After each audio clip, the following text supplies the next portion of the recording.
Hello and welcome to Too Many Movies, the podcast where we discuss DVDs, Blu-rays, and even the occasional VHS tape. I am your host, Hal, and I'm very tired. But hey, Mordo's here. Mordo, how you doing? I just beatboxed your intro. Yeah, I that's pretty normal, I must say, in terms of intros. I don't know, I'm bored. I like to do something stupid for your intros now. Yeah, no, I totally get it. I mean, hey.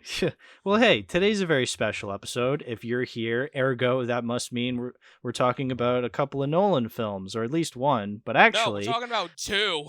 Yeah, we're talking about two, but we're not there yet. We're not there yet. First off, Mordo. So, the original plan was that we were going to talk about Oppenheimer, obviously. Oh, yeah. But then a little thing called Barbenheimer happened where people made memes relating Barbie and Oppenheimer together. And unfortunately, we bought into the Barbenheimer propaganda. And so we watched Barbie as well. So we'll get into that in a minute. We'll get into Barbie specifically first. But I just want to say, I did not realize how big this meme had gotten until I was walking into the theater to see Oppenheimer, and there were pink streamers everywhere. Now, mind you, I saw it in a coastal beach town theater,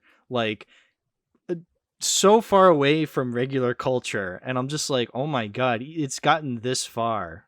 Small town theaters are buying into Barbenheimer, and that just blew my mind. Walking into that theater, seeing admittedly just pink streamers, but pink streamers were enough to really convince me holy shit, it's gone this far, you know?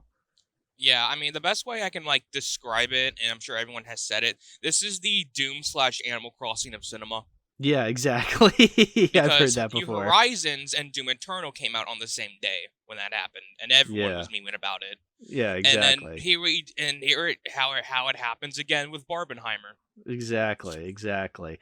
I mean, so the way this worked out was I was on vacation the past week, so I didn't go to my normal theater setup to see Barbenheimer. I went to the local beach town theater that also has a drive-in. So what ended up happening was I went to see Oppenheimer in the late morning, early afternoon matinee showing of Oppenheimer at the normal theater.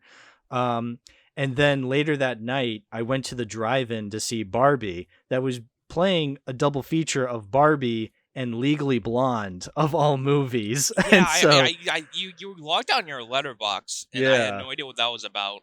Yeah, no, it was the second movie they played. Everybody went to see Barbie, and then we had an intermission, and people left. And then by the time I came out with more snacks to see Legally Blonde, we were very few. There was very few people left. Everybody just wanted to see Barbie, but it's I want to see Legally Blonde. Yeah, and I highly recommend Legally Blonde. I really liked it. What was Legally Blonde about? I won't go into too much detail because I want to save it for its own episode. But it's basically a preppy California girl gets into Harvard Law and becomes a lawyer, essentially. It's fun. I had a lot of fun. It was a very funny movie. But that's an episode for another day. I'll leave it at that. Okay. I will say though, when I saw your letterbox review for it, let me find it. Yeah. When you said when Chuck yelled "you bitch" in the courtroom, I'm just thinking, wait, Michael McKean's in this? Chuck from Better Call Saul? Yeah. And I looked up the cast list. I'm like, yeah, where the fuck is he? Yeah, Where's Chuck? Yeah, no, Michael McKean's not in the movie. I've not seen Better Call Saul yet. I still have to see Breaking Bad. I'm very behind on that whole meme sphere. Don't worry, I'll get to it someday. I just imagine it the episode Chicanery when the courtroom with Chuck happens. Yeah. And he's like, Jimmy, you bitch. Essentially. But yeah, no, so this was such a revelation to me. I knew Barbenheimer was a huge meme, as like within our circle on the internet, because, we watch movies. That's kind of our thing. We love doing. So of course, like Barbenheimer memes, we're going to see And constantly. then we see Mid on Saturdays only. Yeah. But like, again, like the fact that like normal people were buying into this, like when I went and saw Barbie at the drive-in theater, people were dressed up in pink. Like I felt out of place when dressing up to go there. Like I had to put on my Simpsons Troy McClure shirt that barely has any pink on there, but it's like the only shirt that I have that has any sort of pink on it. I don't think I saw like a lot of people like dressed up when I went to the theater like on Barbie, but like when I was going to see Oppenheimer, I think like someone behind me, I think it was like a couple or so. Like there was a dude, and I think that's like his girlfriend or something like that. Like they were dressed up in pink. Like I guess like oh yeah, they're definitely going to see Barbie. Yeah, exactly. Yeah. So it was just such a huge thing. Like literally when I walked into this small beach town theater to buy Oppenheimer, like I said, there was pink streamers everywhere. Like when we went to go see Barbie, we had to buy our tickets in advance because we had heard like rumors from this lady who works like at the flea market that's like right next door to the theater. She was just like, yeah, you guys better buy your tickets ahead of time because it's been sold out every night for the past 6 nights. And it's like, Jesus, like this is huge. I know. I have never been to the drive-in theater in this town and it'd be sold out. I've been to this drive-in before. I've been to that movie theater before. It has never been packed. It has never been like sold out, because it's a small town theater. But like, nope, it's just been, it's been crazy. It's been cuckoo banana nutso. Like it's just been insane. But yeah, before we get into Barbie, do you have anything else you want to say about the whole Barbenheimer phenomenon? Well, I guess I do want to talk about my theater experience at least. Yeah, go ahead. So the past 2 nights, I went to go see Barbie and Oppenheimer, and I did this literally right after I clocked out of work. I bought my tickets in advance. I got an Uber because, well, my mom's car is like out of commission at the moment. So I've been trying to just book rides from like Ubers and Lyft as of recently. It's been a waste of money, but I mean, it's my only way to get around. And, right. Yeah, so it's just kind of been a pain in the arse since I got back home from Virginia. If you guys are aware that that's where I recorded my Yummo Cut video. Shout out to Yummo Cut. We'll talk about that later. But, yeah. But no, yeah. So past 2 days, I had to book it because I realized, oh shit, the recording's coming up this Saturday. I have to get this done. Jesus. So I booked my tickets in advance. After I clocked out work, took a Uber over there. And I went to the Marcus Theaters in Arnold because the one down in Fenton, the Regal Cinema or Great Escape as it's called, it closed down. Which is a fucking bummer, because I thought at first, it closed down for, okay, COVID season. Okay, I'm sure it's gonna open up at some point. No, they closed it down completely, because I remember me and my friends were trying to find a way to watch the Mario movie. And the one literally in my hometown in Gravois Bluffs was closed down, and that bummed the shit out of me. Yeah. Oh, that's so the closest one I could think of was the one down in Arnold, which is the city next to Fenton. And, oh shit, I'm just doxing myself. Yeah. You're in Missouri? I am in misery. Yeah. Oh god, my voice cracked. That's okay. So yeah, that's why I went to these, the past 2 days. So, I wasn't thinking when I was booking my ticket, because literally, I'm just I'm on the Marcus website, or I have the app downloaded, and I'm booking my ticket, and I'm choosing my seat, and I'm looking at the top row, and I'm just thinking, okay, that's gonna be in the back row, right? I'm gonna sit in the back, I feel like I would do. Mm-hmm, right. And then when I get there and I look at that, it's B something, and when I enter these rooms, I'm just like, why is the B in front of me? Oh no. Yeah. I booked my ticket to the front row seat. Oh, what was I thinking? And on the edge, on the far edge. So so I sat on the far left side of the room for Barbie, and then the far right side for Oppenheimer.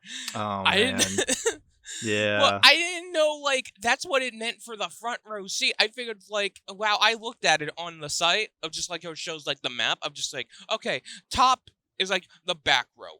Bottom, front row. No.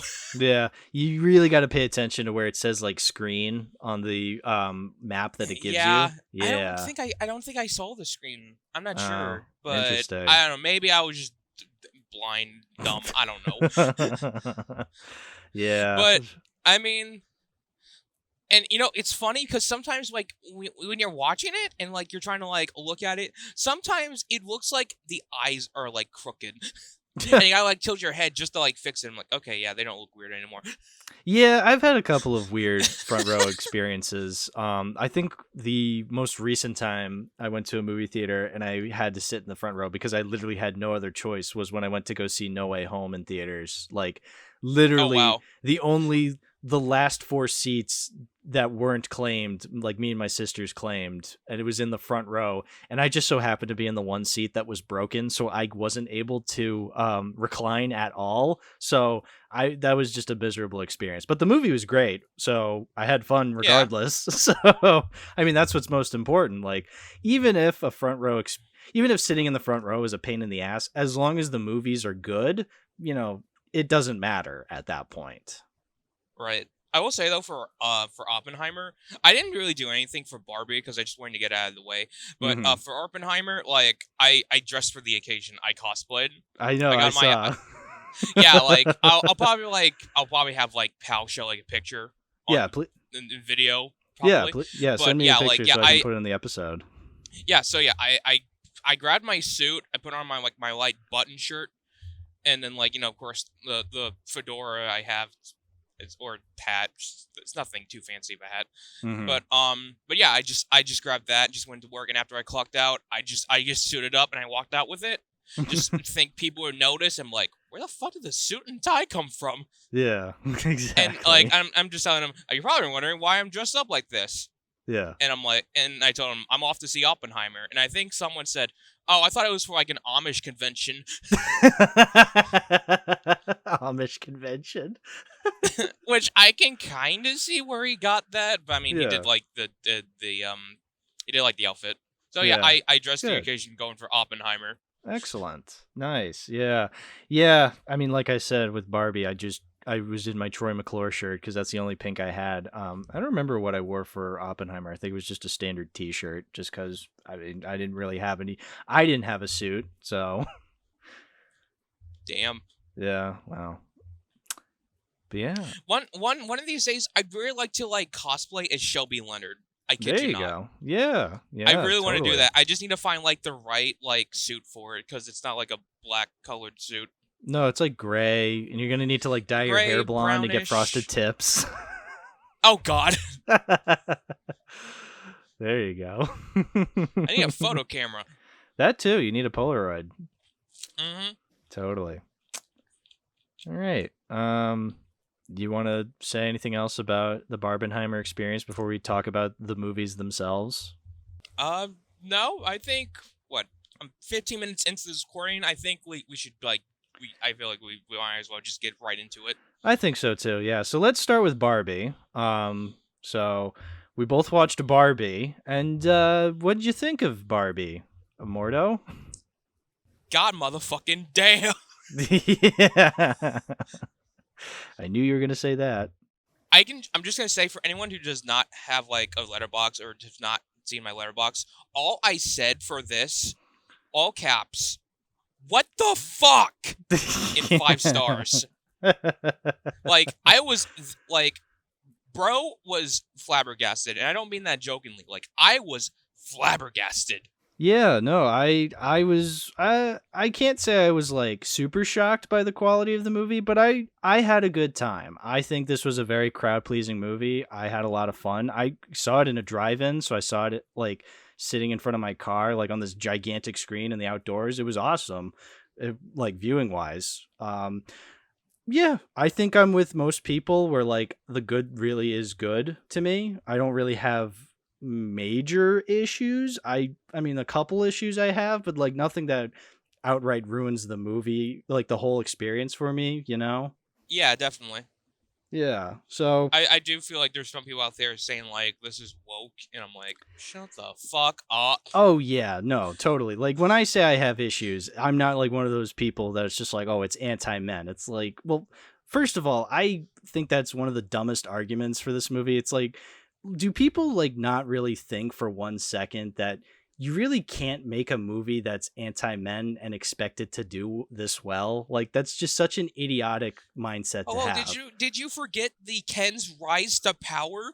Yeah, exactly. And it's just, and but also like I don't think the movie. I watch the movie. I don't buy that for a second that it's anti-men.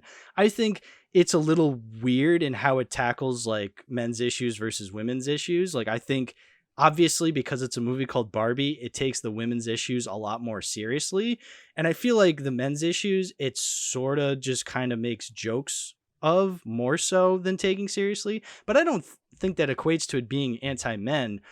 I think it's a Barbie movie about Barbie. Like that's what I think, you know? Like it's just such a reactionary thing to have that I don't think most people who are saying that actually watched or paid attention to the movie. So I don't take any of their criticism seriously.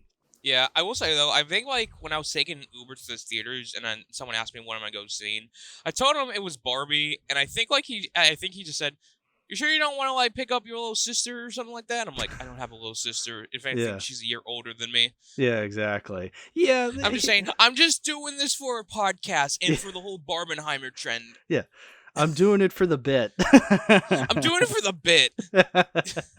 Yeah. I mean, here's the thing. I had zero interest in seeing the Barbie movie before the Barbenheimer meme. Like, if the Barbenheimer meme had never happened, it's very unlikely I would have seen the Barbie movie, to be fair. Like, I had zero interest in seeing this. But that's mostly because I don't care for Barbie. Like, I don't hate Barbie as a brand. I don't love Barbie as a brand. I'm extraordinarily indifferent to it as a brand, you know? Like, Yeah, no, I mean, I don't blame you, but like, I feel like part of me would probably like go see it because I know it's by like a really good director by Greta sure. Gerwig. Sure, Yeah, yeah. But like I think I would rather like rewatch Lady Bird and watch Little Women before seeing like again, yeah. in the universe that Barbenheimer never happened, I would have liked to have seen Lady Bird and Little Women before. Now, I have seen Lady Bird. It's been years since I've seen it, so I don't remember a damn thing about it, and I have yet to see Little Women. Those two movies I would still like to watch slash rewatch again at some point, but I'm glad I watched Barbie now, mostly for the bit, but also like, you know, those are movies I would like to revisit now that I've seen Barbie, so I can see like, you know, where it ranks among, um, you know, the other two movies.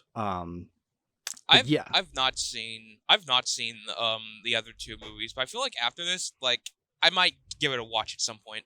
Oh yeah, totally. I think both those movies were hits before, but like I think more people are going to go back and revisit them now that this movie is kind I of think like really skyrocketed Greta Gerwig is like, you know, into the stratosphere of popularity now, you know? yeah.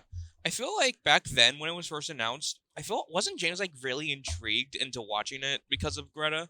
Yes. Yeah, no, I think most people one we're going to see this regardless because they have nostalgia for Barbie, and then there's people like James who like are huge fans of Greta Gerwig regardless, so they were going to go see that. So they were going to go see that for as well. So like you have like two major groups right off the bat going to see it.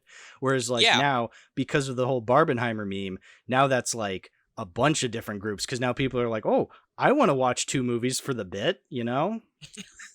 Do it for the lol. Do it for the lull. You know, we're all about doing things for the bit here on this podcast. Remember a couple podcasts ago where I talked about showgirls? We love doing things for the bit here. You know, part of me wanted to like, if we were gonna start talking about Tenet first, I would have started off this podcast saying, "I watched fucking Tenet." Yeah, which oh, we'll get there. Don't you worry. The occasional bullshit that Hal had to make me watch. You guys are gonna have a field day when I talk about Tenet because Yeah. Oh, holy yeah. fucking shit. Yeah. Well, I mean, I don't really have that much else to say about Barbie. I liked it. I think even though I gave it like what, 3 stars on Letterboxd, that's still a positive score. Like I had a very positive experience watching the movie. I think it's a little messy in that third act, like when the movie just comes to a complete halt and you have like that very serious scene where America Ferrera is just like going on this little speech about how tough it is being a woman. It's like, yeah, it's a very good speech. But again, the movie's like this absurdist comedy for like the first 2/3. And then we kind of halt things just to get there. And then all of a sudden I'm just like, okay, was I supposed to be taking the first 2/3 seriously? Like, it's just kind of weird tonally. But again, like, I could complain, but like, again, it was a positive experience. I had fun. That's really my only issue, is that like I'm kind of weirded out by the tone. I don't know if you like had anything else you wanted to say about Barbie. Oh, so we're just not going to talk about the fucking Ken War? All right, The well, most you know, hyped shit in the movie? Listen, Linda. Okay, Ken. My name's War. not Linda. Listen, I thought the Ken War was really funny because like it was like this all out battle, and then it turns into like this 80s dance thing, and like it was, yeah, no, like I love that shit. Ryan Gosling sings. Holy Ryan Gosling shit. sings. Yeah, no, this remember La La Land? I'm not gonna admit. I will admit. I had "I'm Just Ken" on loop while I was working yesterday. I need to listen Like, to it again because it was very catchy. Like, yeah, My that's the thing. jaw dropped. I was flabbergasted, and I'm like, "Holy shit! Yeah. This is hype! What the fuck?" Yeah, exactly. Like stuff like that, I'm in agreement with people. I think that's a really funny scene, and it's a really fun scene. Like it's directed well, it's acted well, like it's shot really well, like, and the way it's choreographed and all of this stuff is happening, but like it's like done so in a very entertaining way. It's phenomenal. Like that's the kind of shit I want to see. Like that was essentially the climax of the movie, is like this Ken War, and then it turns into this all-out dance scene and like this void that reminds you of something like from like Gentlemen Prefer Blondes from the 50s. Like it's immaculate. Like that's the kind of stuff that the movie does well. Like that's the kind of stuff the movie excels at, and I agree, it really excels at that kind of stuff. I wholeheartedly agree. Like I said, possibly one of my favorite parts and just like the best part of the fucking movie. Also, Michael Cera as Alan beating the shit out of everyone. That incredibly was awesome. so. It was incredibly random. It was incredibly random, but at the same time, it was funny. Like, I'm not going to deny that. It's so funny seeing Michael Cera just beat up a bunch of these construction workers. I love Michael Cera. He's so good. He's so good. I love Alan. He's so cool. Yeah. Yeah. And I very much enjoy Ryan Gosling's performance as Ken.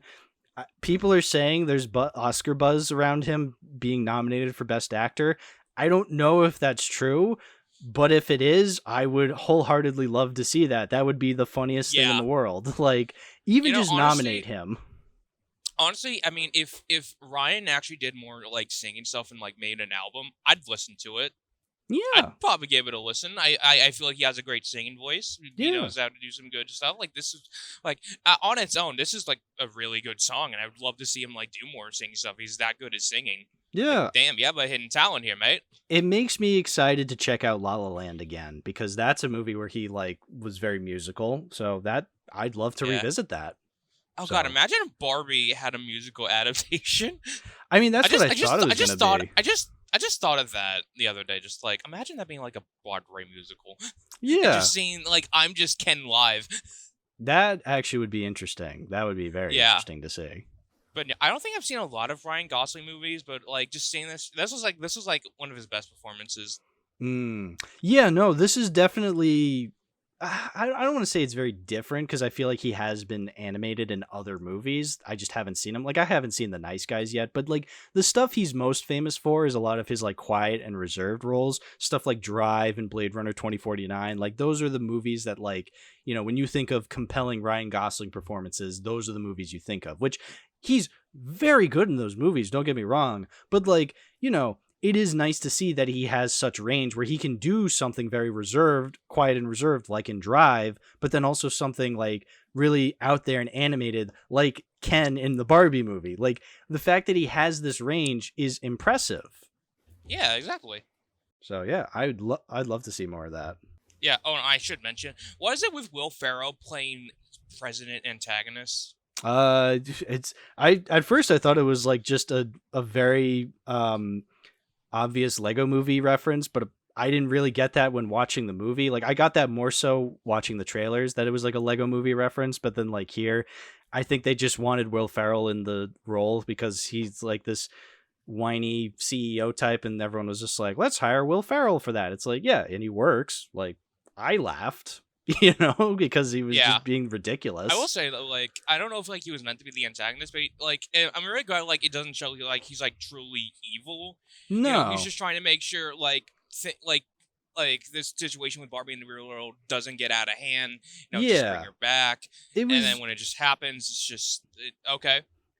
I did expect him to be like some sort of like twist villain, like where he's gonna be the villain, but like the movie treats it as a twist. But he never really does become the villain. Like it's more so the Kens are the antagonist, but even then the movie still like treats him as sympathetic. So it's like it's kind of weird. There's really not a true villain of this movie, and I think that's kind of clever. Again, I don't think it's like the most clever. I think, the movie is a little wonky in its writing, but I appreciate the idea that it doesn't go straight for having an actual antagonist. Like it's a little more, like it tries to be a little more clever than that. And I appreciate, I appreciate the effort in that for sure. Definitely. He's just a goofy bad guy. He's not really bad at all. He's just, I don't know. Yeah, no, I agree. And definitely like the ending with Ruth showing, like, damn, that hit hard. Yeah, I feel like it is kind of a weird scene just because I'm not entirely familiar with the history of Ruth, the creator of Barbie. I know that was Rhea Perlman who played her. So I don't know. It was a little weird, but like I feel like maybe upon rewatch it'll be like explained a little more clearly, and like, what it's going for will be a little more obvious. But I mean, I liked seeing Rhea Perlman again. I feel like I haven't seen her in something in years. It was really weird seeing her in like something new. But I mean, it was welcome. I think Rhea Perlman's a very funny actress, so it was really cool to see. Okay. Do you have anything else you want to say? Uh-oh, Mordo. You still there? Oh, shit. Okay. Hal, if you get this message, there's a storm happening right now. So if you hear this in the audio, just know. There was a little Spanish flea. Okay, so there was an inconvenience with recording because I didn't think it was going to storm today, and the power just had to, had an outage for a quick second. Therefore, the internet had to cut off and everything. So losing connection from Hal. So this is going to be a long day for me. Jesus Christ. That's okay. But no, yeah. It's funny. This is not the first time this has happened where we've had to stop recording and I've had to fix the audio and editing. So it's totally fine. Oh, no. There have been plenty of episodes where that's happened. I think, so we were talking about the ending with Ruth, and you were going on about the actor. And I really liked how, like, I guess, and with the idea of the movie is that Barbie's having, like, an existential identity crisis. Yes. And maybe she doesn't want to feel like a doll anymore. Maybe she wants to feel human, and that's what she, becomes. And the ending's, like, it's emotional, and it's really good. And I'm not much of a Billie Eilish fan, but her song, What Was I Made For? Damn, that's, like, really fucking good. Oh, I didn't know Billie Eilish did it. Cool. Yeah, that was Billie Eilish. Cool. Yeah, I'm not, like I said, not a huge fan, but, like, that was, like, a really good song from her. That's cool. That's cool. So, like, if there's anything last minute I can think of, I can definitely say, like, I might have to agree with Cred on this one to say I like this more than Spider-Verse. Wow. Yeah, because he really, really liked this. He gave this, like, a 10 out of 10, and then, like, I guess he said, how do I say I enjoyed this more than Spider-Verse without that being torched or something like that? I don't know. Yeah, exactly. No, I mean, look, I'm not one of those people that considers it a Ken out of Ken. That's fine. Like, I completely understand where people are coming from with that. I mean, Spider-Verse meant a lot more to me, so I still consider Spider-Verse my GOAT of the year so far. That could change completely, but I completely see where people are coming from when they say they like this one more. But yeah, no, that's very cool. It's Very not cool. It's not 10 out of 10, but it is good enough. It is good enough, exactly. I had to make that other pun. It had to. No, you absolutely. Yeah, but yeah, I think that's all I have to say about Barbie and much I wanted to gush about. Also, I love I love the narrator, by the way. Yeah, Helen Mirren. Yeah, she was Yes. good. It was better. It was better than her role in Shazam: Fury of the Gods. I agree. Note to the filmmakers: Margaret Barbie is not the right person to portray make this point. Yeah, exactly. She really isn't. I mean, Margot Robbie, when she was crying and she's like, "I'm ugly," I'm just like, for God's sakes, like. Oh, I forgot about the commercial they did for Depressed Barbie that just came out of the blue. I remember everyone in the audience. Yeah, I remember everyone in the audience was like laughing at it. It was great. That was funny. I like that. Depressed Barbie. Yeah, exactly. Uh-oh. The lights were flickering. I don't like this. Stop that. Stop it. I lost connection to him again. God fucking damn it. A record star, he don't eat beef. Oh, well, speaking of depressed, we also watched the other movie in the Barbenheimer meme, Oppenheimer. And hey, you're here? That must mean it's directed by Christopher Nolan. Isn't that right? Oppenheimer style.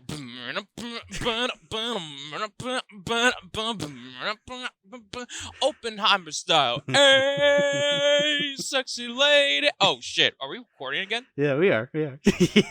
Oh, fuck. My La Bombe. It killed people. He didn't even say that in the fucking movie. 0 out of 10. I know. Oppenheimer, very disappointed that he wasn't French. What the fuck? Yeah. Where did that come from? The Le Bombe. Why did they kill say people? like my Le Bombe? Like he's French. He's not fucking French. He didn't sound French. No. Where did the French fucking come from? I don't understand the joke, but yeah, no, he's not French. He's Jewish and he's from New York. So whatever. But yeah, we saw Oppenheimer. Mordo, what'd you think? I watched the entirety of Better Call Saul within 3 hours. So now I know what it's like to watch Better Call Saul then. This is what it no, literally, like if I'm gonna read off my fucking Letterboxd review. All I said was Saul gone.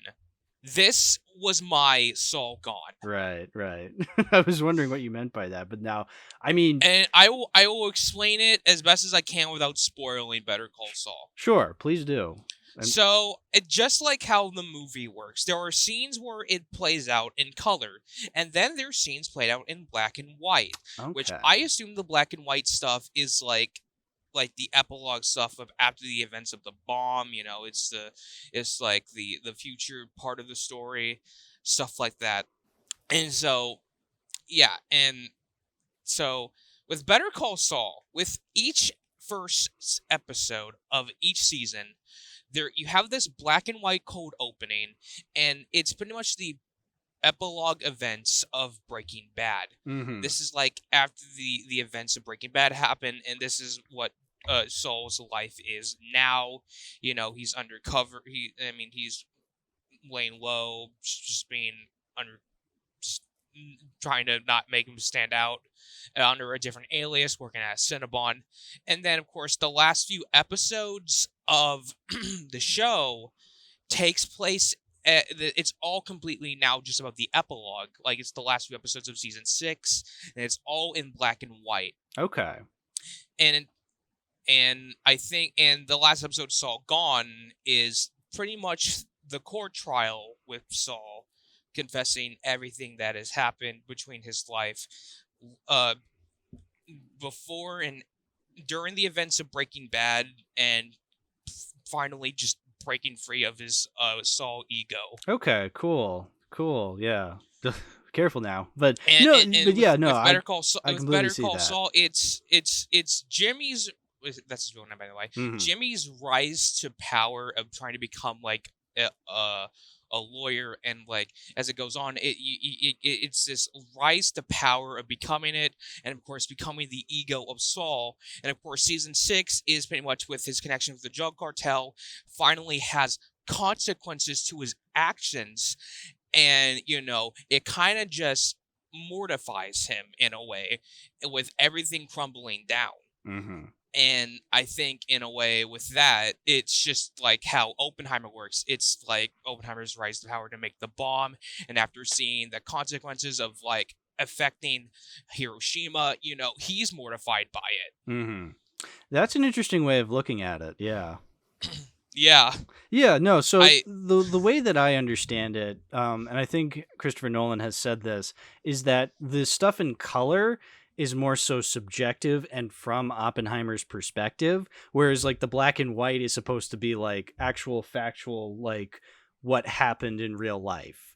And so, yeah, but I think what you're saying, I think it still applies somewhat because it does, like a lot of the black and white stuff does take place after the bombing happened. So of course that makes sense. Now, obviously, I subscribe more to like the objective versus subjective kind of thing because a lot of the scenes in color do have Oppenheimer, whereas like a lot of the scenes in black and white, I think there's only one scene that has Oppenheimer in them that's in black and white, and it's the scene where they're at like the table with like the giant plant. You know that scene? Yes. Yeah. And I remember James had pointed this out in his review where he said like Oppenheimer in that one scene seems a lot more like cold and calculated, whereas like in his like colored scenes, the scenes in color, he is like you do start to get like a little more insight into him as a person. And I think that's really, really interesting the way that Nolan kind of frames that. It reminds me of Memento, where he's like framing the editing in a way that's telling the story. I don't think it's as like immaculate as Memento, but like I feel like it's kind of a return to form in that sort of sense, where like, Actually, I was sensing like the Memento editing style, like how it goes back and forth from black and white to color, and it jumps from different points in time. Like the way I see it, I feel like there's like 3 time points. You have like the past, and then I guess like the present when it comes to like the discussion stuff when they're in that room discussing, and then you have the future with the black and white scenes. Right. Sure, I can. And that's how I see it. Yeah, like I feel like there's like 3 like plots going mixed around. I can kind of see that, yeah. But unlike Memento, it's not being told backwards. It's just moving the story out of order. Right, exactly. But I can definitely see the Memento, like, editing style, which is cool. And I made like a tweet like last night saying, all right, I'm watching Oppenheimer, and if this somehow tops Memento as my favorite, expect my Letterboxd review just to say, God damn it. Yeah. Bad news? I didn't say that. No. Yeah, no. So I will admit, as I've been saying with movies like Dunkirk, which thank God because I don't think anything can top Memento. No, of course not. Yeah, no. I as I've been saying with our Nolan episodes, I've been kind of, a little more critical of Nolan as a director after seeing Dunkirk, and especially after seeing Tenet, which we'll get to. I'm just not as like wowed by his style as much. But with that said, Oppenheimer was a surprise to me because it's like, wow, I'm reminded of what a really good Nolan film is. Like this. Yes, it was really good. Like I am more. Yes. I love the Dark Knight trilogy and Memento a lot more still, but Oppenheimer I can see me learning to love eventually. Like it's one that I need to rewatch a bunch of times before I truly like come to a concrete decision on whether I truly love it or not. But I feel like I want to go back and rewatch it. I definitely want to go back and rewatch it and hopefully in IMAX. Yeah, exactly. It's one I definitely need to rewatch. And honestly, like I could see it again real soon, I feel like. Obviously, I'm super busy with a billion other movies and episodes to make, so probably not anytime soon, but it is something I would like to revisit like as soon as possible because there's some really good stuff in here. I am obsessed with the first shot. I don't know if you remember that. Remember when he's like out in like that schoolyard and he sees like the rippling of like the rain hitting the puddle? Yeah. I love that shot. It's so indicative of like what this movie is about and like, the constant rippling of time and how like every decision we make affects a decision later down the line, like everything is moving, everything affects everything. It's so good.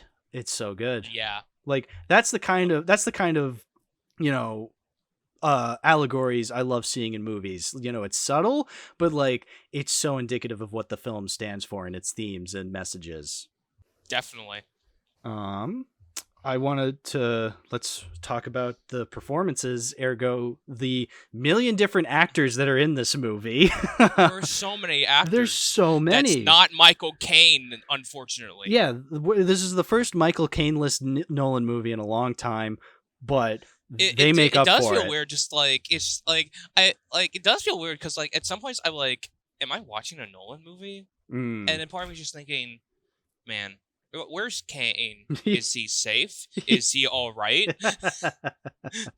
Where's Caine? So I know I feel like I'm watching a Nolan movie. No, he's nowhere to be seen. He's nowhere to be seen, but they make up for it. They have Cillian Murphy and Gary Oldman in the movie, and they've been in Nolan movies before. Okay. Yeah, but yeah, no. So Cillian Murphy. Let's get that out of the way. Cillian Murphy is Oppenheimer. Holy shit! I thought it was Clinton Murphy. No, is it Cillian? You know what? I don't know. I thought it was Clinton Murphy. Is it Quentin? Hold up. No, I'm not getting Quentin. No, it's definitely like Cill. Cillian.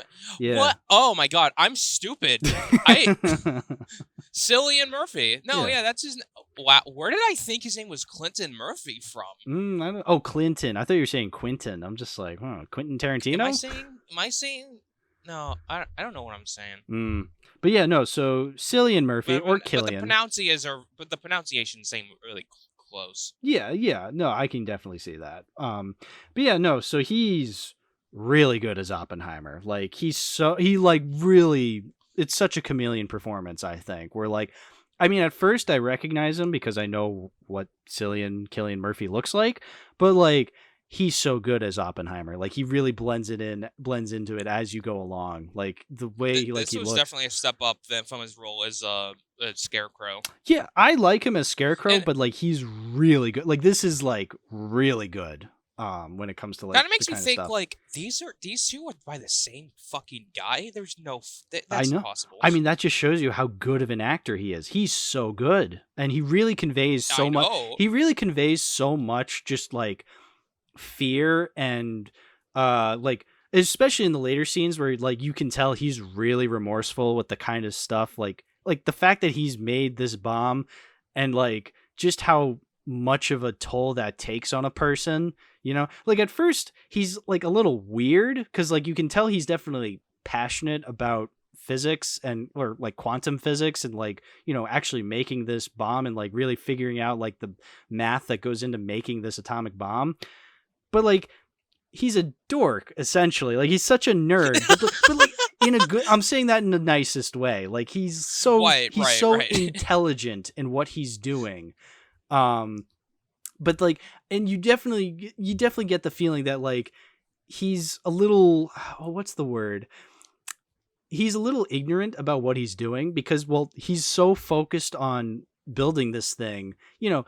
It's essentially the age-old Jurassic Park quote, you know, everybody is so obsessed with whether or not they could that they never really took into account whether they should, you know, like, yes, you're discovering how to split atoms, which is a huge feat in scientific discovery, but also you made a nuke, like, there's no going back now, you know? Yeah. And especially the last half of this movie really hammers that in where you're just like, oh shit, we've gone too far. What the fuck have I done? Yeah, exactly. But like, I feel like Cillian Murphy does such an immaculate job at conveying these two different kinds of emotions with, you know, the passion for quantum physics and then the absolute regretfulness he feels for creating such an enormous thing to like change the very world we live in, you know, like it's really quite something to behold, I must say. I feel like the one scene that like really like impacted me or just like I'm still thinking about to this day. I feel like I've like that was a weird phrase, but like like the one thing that just feels like that just scars me is the scene where he's like in the room with the audience and he's like making this speech where as he's going on, he's having like, this schizophrenic panic attack episode.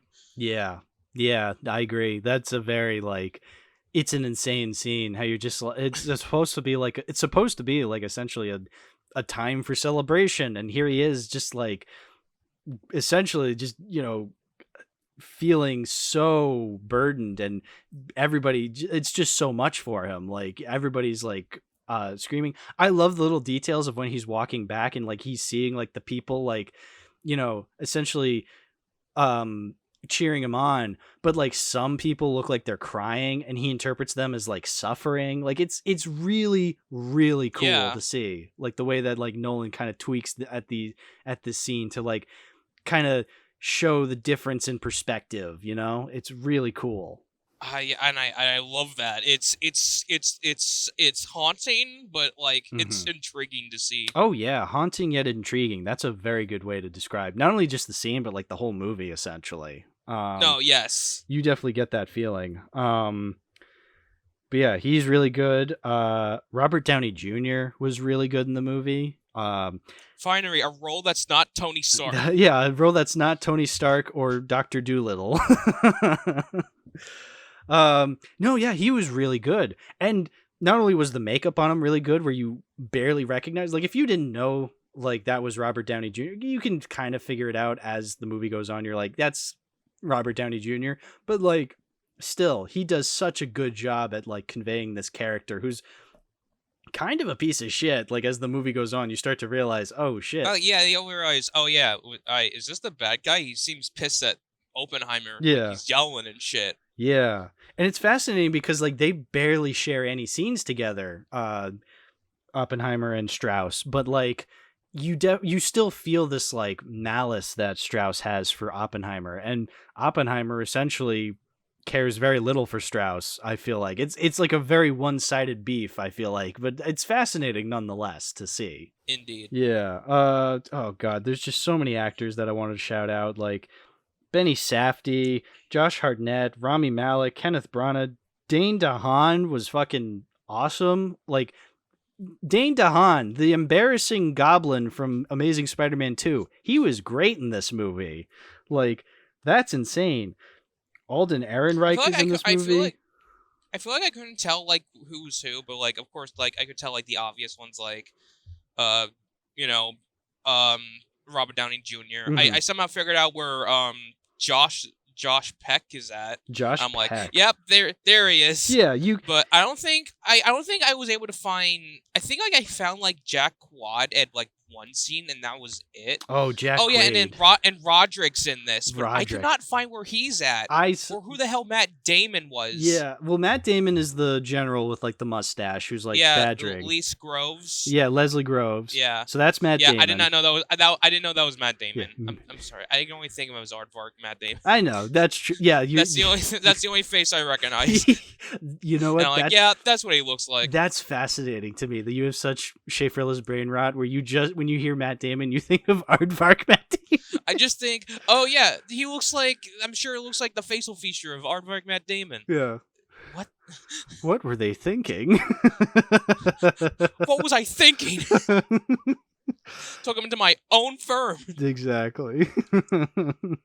I'm just quoting Chuck. That's fine. But yeah, no, you mentioned Jack Quaid. I was very much looking forward to Jack Quaid. Not only was I binging The Boys like a couple months ago. Where is he? Yeah. But like I saw him like in one I feel like I saw him like in one frame and that was it. I'm like, all right, where is he again? Well, he was all right, I give up. He's the one who plays the bongos at several points in the movie. He plays the bongos? Yeah, that was him? That was Jack Quaid. Yeah. Oh my god. Yeah, but yeah, no, shout out to Jack Quaid. I was very much looking forward to him, not just because I binged The Boys a couple months ago. Like he's very good in that show. I need to get back into The Boys. I haven't seen season 3 because it's not on DVD. Oh, ooh, season 3. One of the very first scenes of season 3. Mwah, chef's kiss. Oh, no. No. I love that. Don't fucking remind me of that Faust energy shit. It is Faust energy. That's very true. It is Faust energy. But anyway, yeah. Oh yeah, y'all gonna love when that episode comes out. Exactly. Yeah. I'm looking forward to it. I am too. But anyway, back to Jack Quaid. I was very much looking forward to seeing him because I loved his episode of Best of the Worst on Red Letter Media where, like, you know, that was the episode where they talked about Stone Cold. Red Letter Media? Yeah, no, he was on an episode of Best of the Worst and they talked about 3 movies. Yeah, Stone Cold. And I guess that's what inspired us to watch it. Yeah, Stone Cold was one of them, and that inspired William to then eventually put it on the wheel. And then Stone Cold came out on Blu-ray like within the past couple of months, and then William got it, made it like demanded it be like it made it mandatory to watch. Like we didn't even spin. He was just like, "All right, we're watching Stone Cold." And we're like, "Okay." And it was immaculate. I loved Stone Cold. Like it was so good. It was so good that I bought it on Blu-ray the next day. So that's an eventual movie to talk about on the podcast. Was Stone Cold the one that has red stew? No, or was that something else? Rent's Due was Homicycle. That was Homicycle. Oh, Homicide. Okay. Stone Cold was like Stone Cold. I thought was, we had a quote from Stone Cold. Yeah, Stone Cold was the one where Brian Bosworth is in like the grocery store at the beginning, and then like a bunch of criminals come in and like hide and like try to rob the grocery store, and he just beats them all up. Like that's Stone Cold. Yeah, I remember. I was there when I watched. Yeah. I just thought that's where the Rent Stew quote came from. For a second. Yeah, no, Rent's Due. No, that's from Homicycle. Okay, yeah, now I remember. Yeah, Rent's due. You'll hit your rent when you fix this damn door. Exactly. But yeah, I was so looking forward to this because I was just because like in that episode of Best of the Worst, they're like making jokes. They're like, "Oh, you're about to go film Oppenheimer with Christopher Nolan. Here, can you give him this script I wrote?" And look, the fact that I live in a world where Rich Evans is one actor away from knowing Christopher Nolan, that's just a beautiful world to me, honestly. Oh, wait, what was the script? Did it show? I don't remember. It was like, what was it? Monkey Goes West. Top Hat Monkey Goes West. It was mostly a joke, but like, if we see Christopher Nolan direct Top Hat Monkey Goes West, I'll know it from its humble beginnings. That sounds like a comedy movie, and I'm now curious to see Nolan try to make something that's not like a drama film. That would be interesting. Yeah, especially to come up with a comedy after Oppenheimer, like that would be what a move that would be. What a fucking complete 180. Yeah, exactly. But yeah, no, regardless, I love seeing Jack Quaid, even though he was in like 30 seconds of the movie in total. But that's the thing. There's so many actors in this movie that you recognize, but like not even. And usually when it's like a big cast, you think like, oh, we're just gonna be spending the entire time just like pointing and being like, I recognize them. And to an extent, that was me. Like when I recognized the Roderick actor, I was like, fucking A, that's Roderick. I don't think I noticed where Roderick was at. Yeah, but like. Even still, where was he? Do you know? He was Seth Nettermeyer. So he was one of the he was definitely one of the guys who was developing the bomb. Like, you know, there was that group. So it was Oppenheimer, it was Josh Hartnett, who else was there? Alex Wolff was there at the beginning. Michael Angenaro, the main character in Sky High, was one of the guys developing the bomb. Like, are you kidding me? Yeah. But not only did I recognize him immediately, but then he was able to put on a brilliant performance as his character. And that's the thing. Like, that's the same thing with Roderick. Like, I knew immediately that it was Roderick, but then he still put on a pretty good performance, even though these actors were only on screen for like 2 minutes, maybe 5 minutes at most. Like, not a lot of screen time was given to other actors. I mean, because the movie's called Oppenheimer, so, you know, the character with the most screen time is obviously going to be Cillian Murphy as Oppenheimer. Duh. Yeah. But like, even when these actors have like such small like bits and straight up cameos, they give it their all. Like, Nolan knows how to get a good performance out of any of these actors. Like, the fact that fucking Roderick is in a Nolan movie and he's really good, like, that's insanity. But like, I love that it's insanity. I love that I recognize him, but also he gives such a good performance.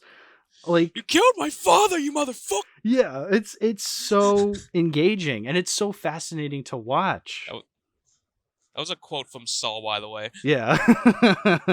He was in a Saw movie. Yeah. Like, even Gary Oldman, who I said was in this movie, he's in one scene, and it's the Harry S. Truman scene. He plays Harry S. Truman, which is a really funny scene, how he's just like, don't let that crybaby back in here. Like,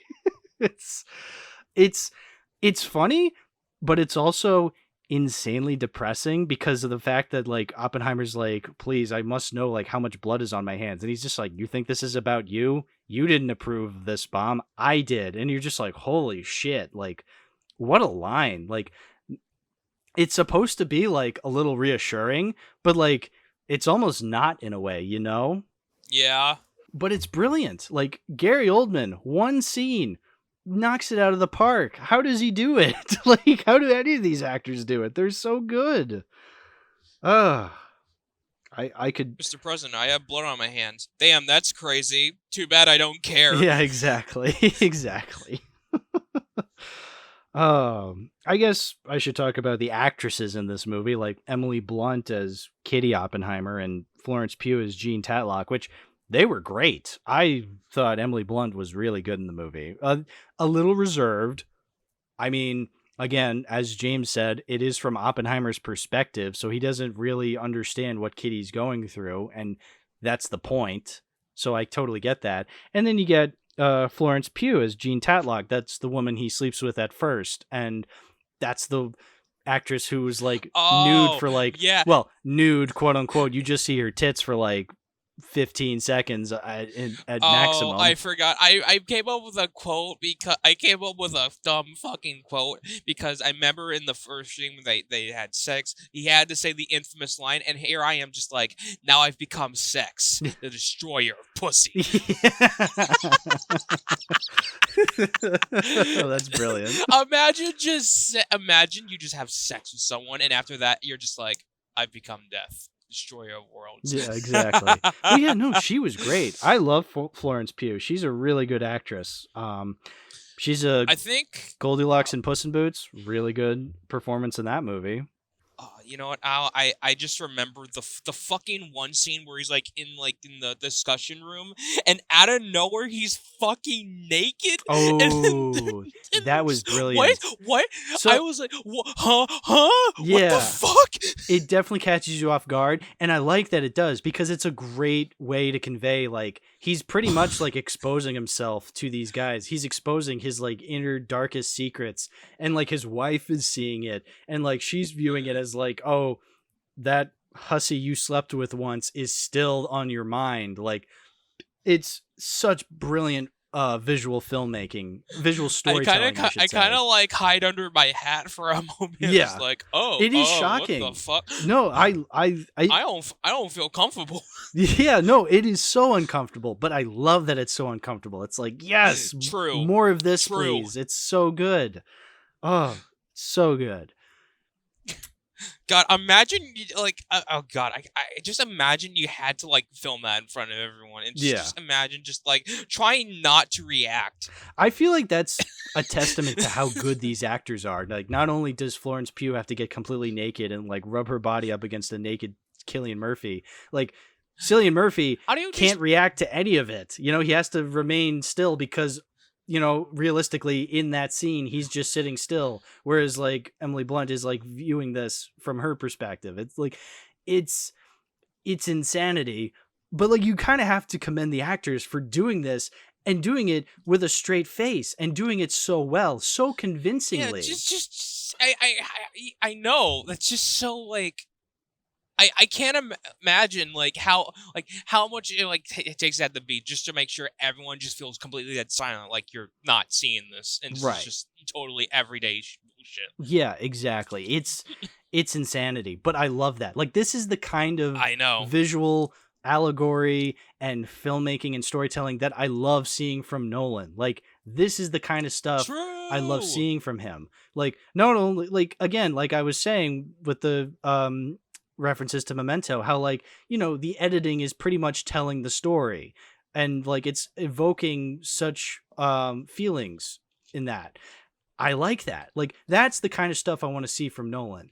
Like none of this like complex fucking time stuff that really confuses you. It's like, no, give me a Honestly, straightforward like, story, but like told in an interesting way. Like that's what I want.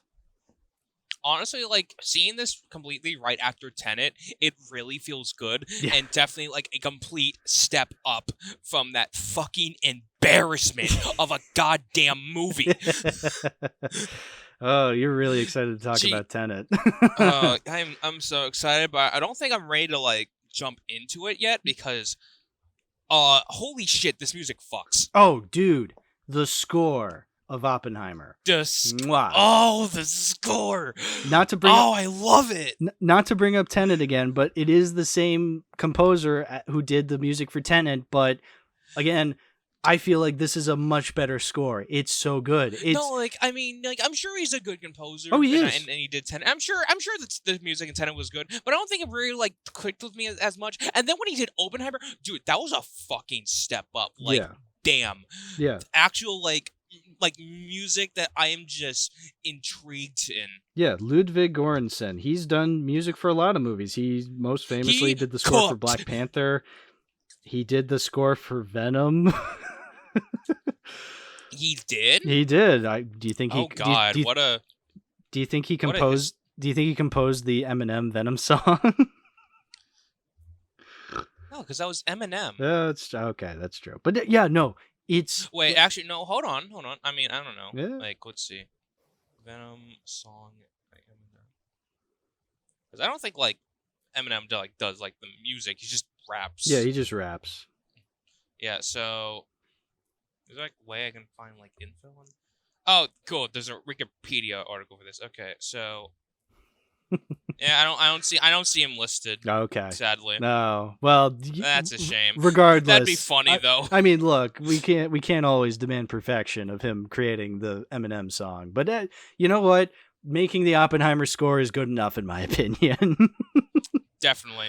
Oh. Probably one of his best works. Oh, I mean, it's I so don't know. good. I haven't seen it as a. It's the kind of score I want to listen to on its own. Like when I think of like the best, when I think of the best musical scores in a movie, like I want a score that is so good that I can listen to it on my own. Like the amount of times I've been editing something for James and I have like the Star Wars score on the background, like that's a testament to how good the Star Wars music is. Not only is it really good within the context of the movie, but I can just listen to it on my own while I'm like doing various stuff, you know?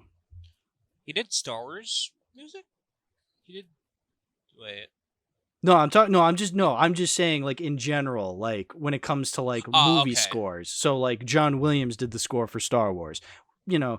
Okay, I was like, wait, he composed like Star Wars at one point? Nope. Yeah, but yeah, no. So like, he did Turning Red. Ludwig Göransson, yeah, he did do Turning Red, yeah. So the dude has the dude has quite a career. But I feel like this is definitely some of his best work that I've heard personally. Like definitely, it's so good. It's the kind, again, like I said, it's the kind of score I want to listen to while I'm doing like various stuff. Like that's the highest praise I can give a score, honestly. Like I want to listen to it outside of watching the movie. Like that's how good it is. Most definitely, yeah, and surprisingly, the soundtrack is on like Spotify and shit like that. It's like already out. Excellent. That's so good yeah, to hear. you guys can like listen to that. Also, I just realized this is my first time now acknowledging. We're on Spotify now. Well, we've been on Spotify for a while, but the fact. I mean, I know, but like, I feel like after like I did the Dunkirk episode, that's when I found out. that he got it on Spotify. Yeah, so, I'm on Spotify now. Yeah. We're on the same platform as the Oppenheimer score and the Bud the Chud song. Yeah. Oh, and who could forget Dog Police? Oh, that's true. We also Dog Police, of course. We can't forget about that. The whole album is on Spotify. Excellent. That's good news. Very good news. Very, very good news. Yeah, Oppenheimer, man. Basically, I love a lot of things about this movie. It's getting better the more I think about it. I did initially give it like 3.5 stars just to just because I like it, but I don't know if I've fallen in love with it just yet. But I feel like, again, like I said, upon subsequent watches, I'm sure I'm going to fall in love with it more and more. I really can't think of anything I don't like about the movie. I was a little annoyed by like maybe the pacing, but again, that's probably something I'll learn to love upon subsequent viewings, Yeah. I know, like, I think, like, I was, like, really debating, like, where to put this on my ranking, because I made, like, a ranking in the letterbox. Mm-hmm. I feel like it had to be, like, between, like, it's, like, definitely, like, I feel like it's either, like, third or fourth on my ranking, like, either above or below Inception. I don't know. Yeah. I'm debating. In terms of like Christopher Nolan movies, I would say this is a little below something like The Dark Knight and Memento. Obviously, I need to rewatch a bunch of more of his movies before I can really say where I definitely put it. I definitely like it more than Dunkirk, and I especially like it more than Tenet. But in terms of where I place it in general in his ranking, it's somewhere in the middle, but probably like in the upper half. Like, I don't know. It just, a lot of it works for me, in my opinion, from what I remember of it, I just remembered, as you mentioned Dunkirk. I mean, this is like, I guess this is the second time he's done a movie based on the events of World War II, right? Because Dunkirk happened in World War II, right? You know what? That's a very good point. And I remember when we were talking about Dunkirk, I said I didn't really like that movie because it was trying to be like this historical biopic, essentially, of the events of Dunkirk. Whereas here, this is another example of like a historical biopic, but it does have that kind of not really false narrative to it, but like, it has that subjective nature to it in the scenes in color. So like, I kind of like this more because at least it's admitting that like, its perspective is a little wonky. Like, it's not really trying to be 100% historically accurate. It's trying to make sense of the perspectives of a very complicated figure in history, Mm-hmm. But I definitely think that this is a definitely step up from Dunkirk. Yeah, I This agree. is for like a World War II biopic film. Yeah, I agree. Now, I agree. imagine he does a third one, and then I guess this is some sort of World War trilogy. Ooh. I wonder if he's trying to do that. I don't know if that is. I don't know if it's like in the way of any connection. But I mean, the fact that he's done two of them, I feel like, I don't know. He just has an intriguing for World War II, and he likes to make movies out of it. So yeah, I don't know. I feel like he's trying to do a trilogy here with some way of not connecting these two movies in some sort of way, like an anthology. That would be interesting if he does like one more World War II movie and he's just like, I made a trilogy. That would be interesting. Oops, I did it again. Yeah, exactly. I don't really have that much to say. I guess we could talk about the initial, like the titular scene where like, the bomb actually goes off. It is just the test footage, or it's just like the testing of the bomb. Like, we don't actually see Hiroshima or Nagasaki get bombed. Yeah, no, we don't. But I think it was very smart of him to have the actual bombing scene be like the test, like the first test. Like, I think that's a very clever. I think it works. Like, it still works because, well, one, technically speaking, like, it's done very well. So like, the pacing, the editing of like leading up to the bomb, the initial explosion that it creates, and like, both the horror but also intrigue that you get from this explosion, like it's done really well, and I loved seeing it. I find it funny that Josh, of all people, was the one that pushed the button. Exactly. Yeah, Josh Peck. Part of me was like really anxious because like in the countdown, like when the countdown was happening, I'm just scared to death, thinking, "Oh God, he's gonna hit it early, and everything's gonna go fucking wrong." Yeah, you definitely get that feeling, but no, yeah, everything goes off with a hitch. Yeah, and then like once you, and I was ready to like cover my ears. Yes. Because I knew like it's going to get loud like the moment it drops, and they're like, no, like after the explosion happened, everything was so silent. I know. Well, that's something that I noticed. It's all going to be silent, Yeah. and then like the fucking like fucking wind bursts, and I'm like, oh, okay, there we go. Yeah. No, that is something I noticed. Like that happens a couple of times before where they're doing like tests and like you can see like something explode at first and then like a second passes by and then you feel the impact, to like just show like, yeah, they're doing this from afar and sound travels a lot slower than light does. So like when you're seeing, the sound doesn't always line up. But I like how like, those initial explosions are like, explosion like a little bit like a millisecond and then the sound, whereas like here it's kind of stretched out where like you see like the visual of like the mushroom cloud for way longer before you actually get like the impact of the sound.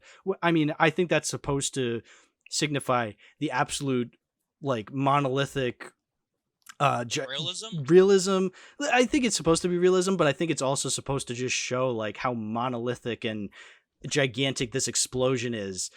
It's like time kind of stops for you because you're essentially witnessing history. Essentially, what these characters are doing. They're viewing something so gargantuan that it's like almost beyond reason for them, and then like they come back down as reality hits them, as like the actual explosion makes its way to them, and like it pushes them back. They're like, whoa, what was that? Like, yeah, definitely.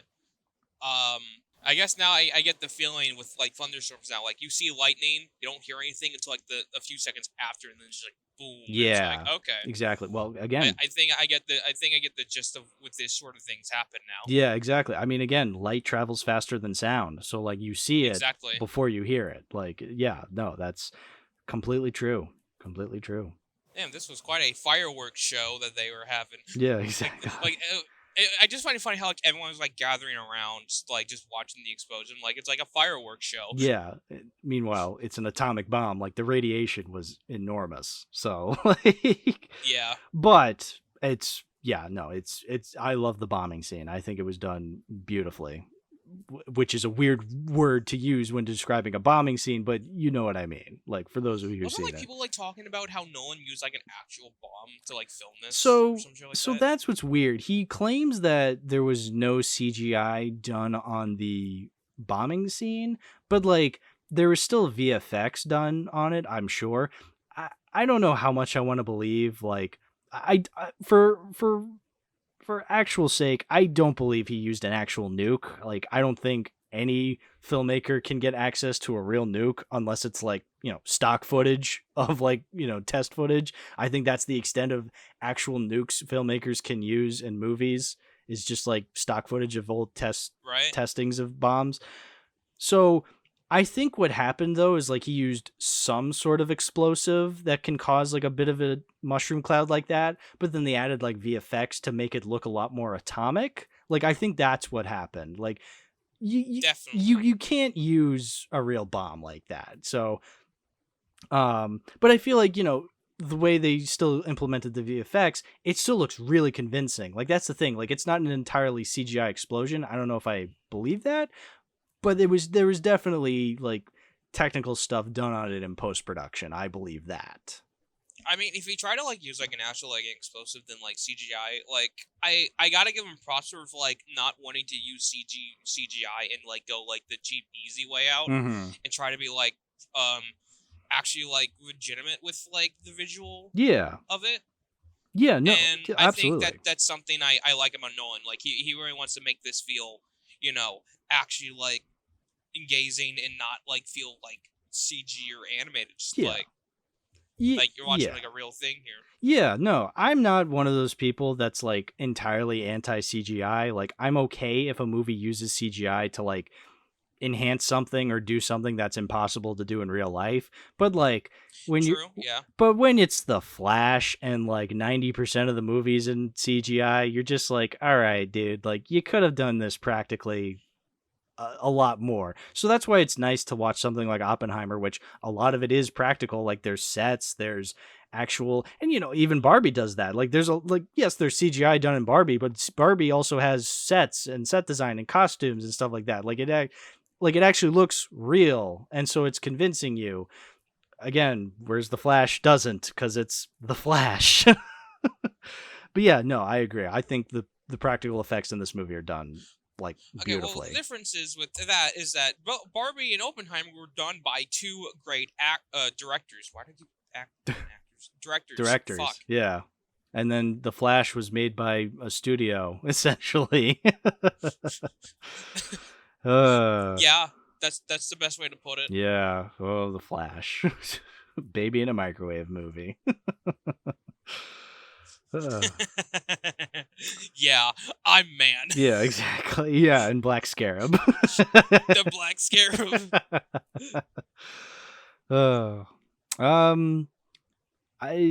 Is there anything else you wanted to say about Oppenheimer, Mordo?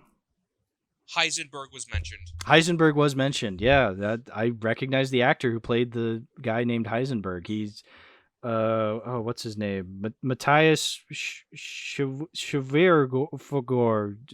German last name. He was in Army of the Dead, Zack Snyder movie. It was not very good. But yeah, he was in this, which was very good. So he made up for it. I thought people liked his Dawn of the Dead, Zack Snyder. No, this was Army of the Dead. That was the that was the Netflix movie with Dave Bautista. That wasn't very good. Oh. Yeah. Okay. Yeah, no, I have not seen Zack Snyder's Dawn of the Dead. I need to because I hear that's like his best movie. So that's like his debut film, right? Yeah, that's his debut. Yeah, that was like his first one. So I definitely need to see it. Imagine imagine how funny it would have been if they actually got like Bryan Cranston to be like Heisenberg just for the fucking lull of it. Just for the lull of it, yeah. I mean, I think it would have been. Look, I love Bryan Cranston. He's a very good actor. He might not have been able to have sold it, but like that's a whole other like.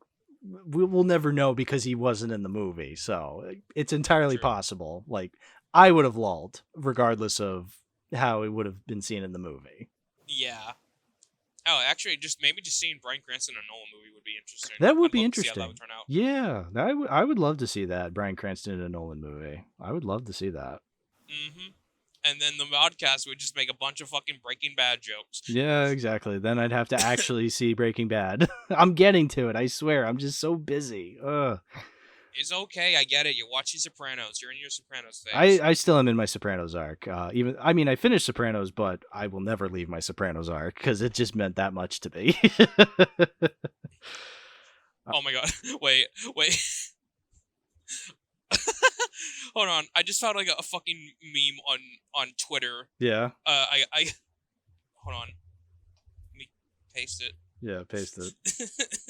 Yeah. Yeah. He couldn't handle the bomb. He couldn't handle the bomb. For those of you listening, it's Oppenheimer on Hot Wings, Hot Ones. That's what it was. Where he's eating chicken. Where he's eating chicken wings, and he's doing like he's like doing the famous like Oppenheimer pose. The face palm. So good. All right. Well, I just realized we completely forgot the segment at the end of Barbie to discuss whether we own that on Blu-ray and add that to our collection. But now that we're talking about Oppenheimer, like, we might as well marry the two. Like, so, Mordo, answer me this. Would you own Barbie and Oppenheimer on Blu-ray? Or add it to your collection, I should say. Yeah, absolutely. Like, honestly, like, these two movies are so great. Like, I definitely like to own them, like, physically. Yeah, so despite if it's like a special collector's edition or not, I mean, I just wouldn't buy it. Yeah. And hell, maybe just grab the digital code off of it, and so I don't feel like buying it. Yeah, exactly. Yeah, going into this episode, I was definitely secure in my decision that I want to own Oppenheimer on Blu-ray. I not only, again, like I said, I need to own this again. So granted, I think owning it on Blu-ray would be nice to just watch it from time to time. So then I definitely get a better sense of how I feel about it. So this is definitely one I want to add to the collection. I was a little iffy on Barbie, but like thinking about it and like how our discussion, I thought like, you're reminding me of a lot of things that I really liked about it. Like, honestly, I'd probably add Barbie to my collection as well, which I thought I'd never say about a Barbie movie because like it's Barbie, but it's not one I'd go out of my way. Like I would sooner own Oppenheimer first, but if anybody like gave me Barbie as like a gift or something, I would not be opposed to that. I'd just be like, sure, I'll take it, you know? So yeah, no, I'm with you. I think both movies have a place in my collection someday. I mean, it's for the Barbenheimer meme for sure. You know, part of me was just thinking the other day, like, imagine both of movies come out like on DVD and Blu-ray on the exact same day, Yo, just to keep the fucking bit going. just to keep the bit going, yeah. Yeah, that just like it'll probably come out on digital first, and then you have the physical release, and they're Mhm. both gonna come out on the same day. Like, imagine they do that. That would be just to keep the bit crazy. going. Yeah, they might. They might. I mean, Barbie's making more money than Oppenheimer, so I don't know what the deal is with when they're going to release them both on home media. I mean, they're both doing exceptionally well considering their budgets in terms of box office, and because people really wanted to do the Barbenheimer meme, like both of them are doing really well. So, but that's good. But that just means, oh, when are we going to see them on physical? But that's for the future, I'm afraid. Yeah. Yeah. So yeah, I think we're done talking about both Barbenheimer movies. Unfortunately, we still have to tie it into my collection, so we have one more movie to talk about today. And it's a movie. It's a movie that I admittedly was really positive on, and I'm just gonna come right out and say it. I really jumped the gun on it. So, Mordo, let's talk about Tenet. I have it on Blu-ray. What'd you think of Tenet? This shit was my this is my showgirls. This is my 9/11 showgirls. This is just Yeah.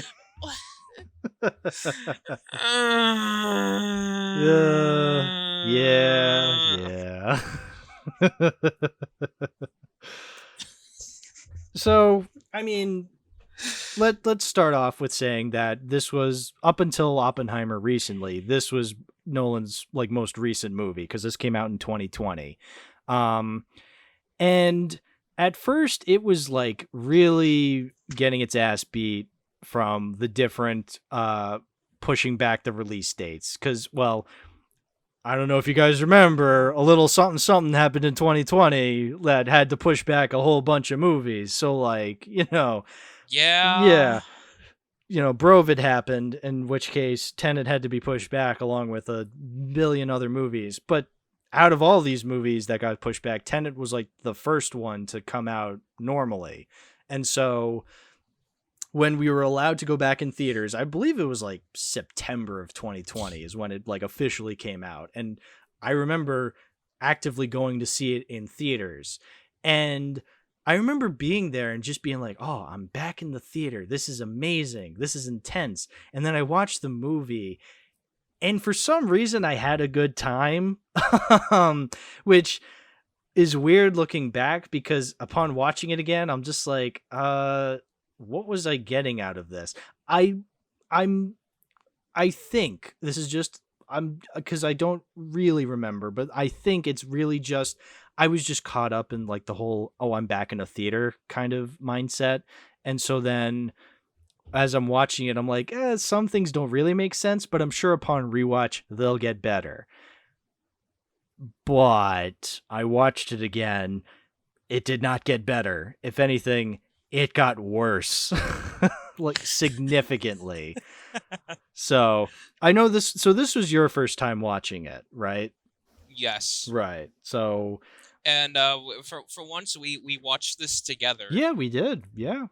Because like, yeah, it was like, I kept asking you like, oh, when are you going to go see Tenet? And it's just like, I can't really find it on DVD or something. And it's just, you were busy. So I'm like, well, I remember that I had a way to watch it. It was on TBS. I have like a TV provider login. I would watch it through that. And then I guess Hal just said, hey, you just want to watch it together? I'm like, sure. Yeah, because fuck it. Yeah, because I have the Blu-ray, and I have this Blu-ray player that I can just hook up to my laptop now. So I brought it with me on vacation, and I just plugged it into my laptop, and we just watched Tenet. And at first, we were having a good time. We were like making jokes. We were like having fun. We were. Like, if we this it would have been like a fun like too many movies like commentary, Mhm. just like us watching it, but like none of us thought about like recording. Yeah, well, just our reaction. I mean, at first it would have been a good idea to record, but then like halfway through the movie, as I remember. it went on, it's just Yeah. it was just draining me. Yeah, halfway through the movie, like there was like a good 10 or 20-minute chunk where we just did not say anything because we were like, my God, it's still going. What the fuck? Yeah. I feel like I'm starting to feel the pain of all you guys watching Belle's Magical World. I'm starting to feel like James when he watched Magical World when we did the yellow cut. Yeah, no, it's so, I mean, let's explain. So this movie, it's called Tenet. It's a movie pretty much about this secret agent, CIA, like some vague government agent. The shadow government. Yeah, the shadow government. Like some vague Legalize nuclear bombs. Yeah, some vague secret agent type guy who's like hired to track down this guy and his wife, and like this guy has the ability to walk backwards through time. So this is a very heady movie. So guys, just think this. You're watching Memento, right? You're watching the opening scene of when Leonard shoots Teddy, but it's all played backwards, right? It's all in reverse. Mhm. Think that, but make that be the fucking premise of the movie. Exactly. Yeah. So the movie's essentially like, you know, the gimmick is that things move backwards. So like while you're moving forward, the world around you is moving backwards.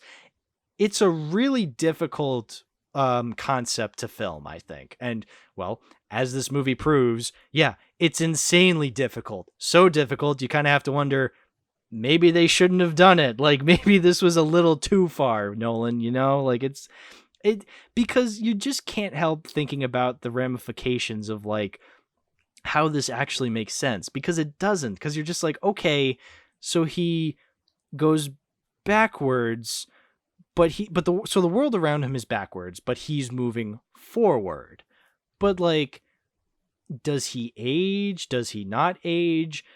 How exactly does that work? You know, like you really have to. And what's worse is that like the movie wants you to think about it, but also not, because there's literally a scene where a character's like explaining the concept of like things moving backwards in our reality, and he's just like, I don't understand, and the person's just like, try not to understand it. It's like, no, explain this. This is really difficult to understand.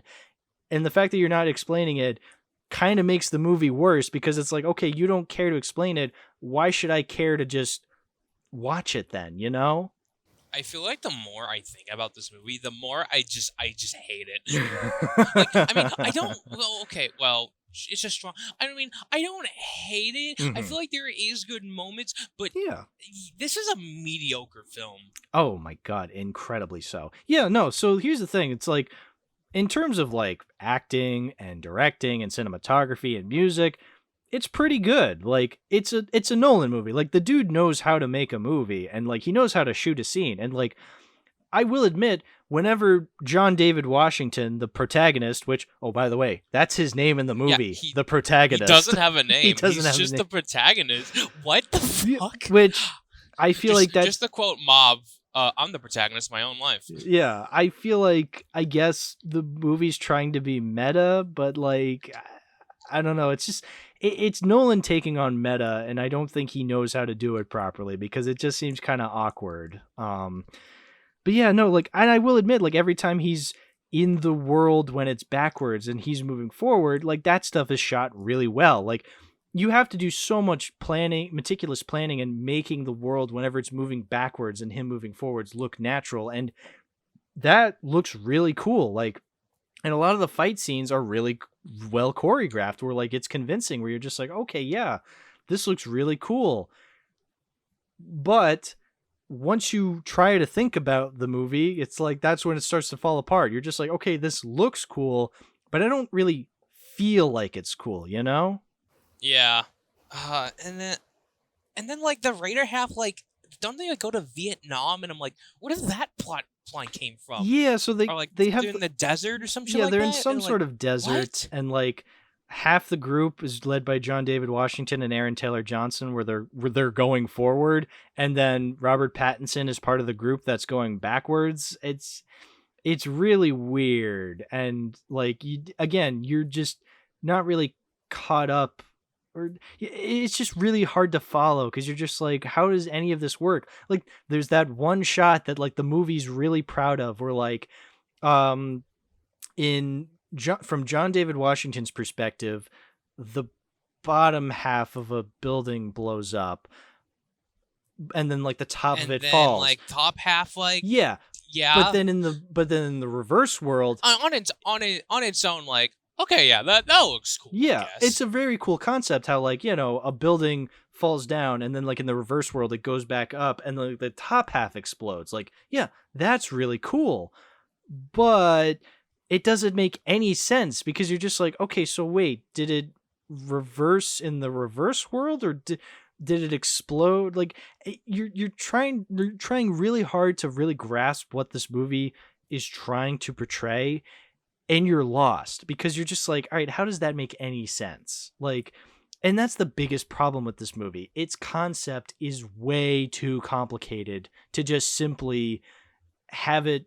It's way too complicated to portray in just like this 2-hour movie. Like either Nolan had to dumb it down, or like not have the movie be so long, like maybe like shorten it a bit, maybe make it like a short film, if anything. You know what I'm trying to say? Like it's just way too much for a movie, I think.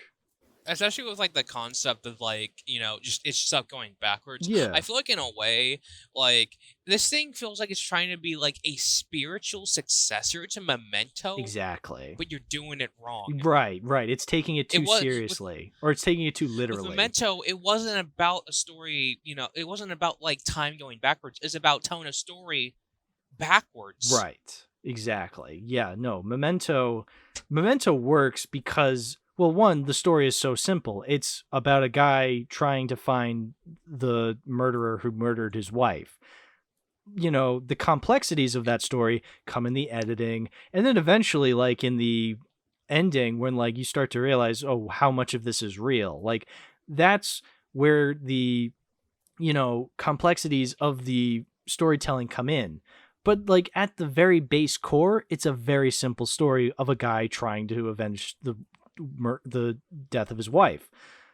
Whereas like here, what is the end goal of the protagonist's like motivate? Well, first of all, what is the protagonist's motivation? Why is he stalking this guy? Why is he stalking Kenneth Branagh and his wife? Like, why do we care? Like, I think it tries to say that like, oh, Kenneth Branagh is like this emotionally unstable dude who's like trying to destroy the world because he suspects his wife is cheating on him. But like, why? Like, what does that mean? Like, and also, let me just, I know I've been talking a lot. I'll let you talk in a minute. I just want to say this. No, go on. The stakes of this movie is that, if he doesn't stop Kenneth Branagh will destroy the whole world, and not just the future, but the past and the present. Like, everything just ceases to exist. Like, time itself ceases to exist.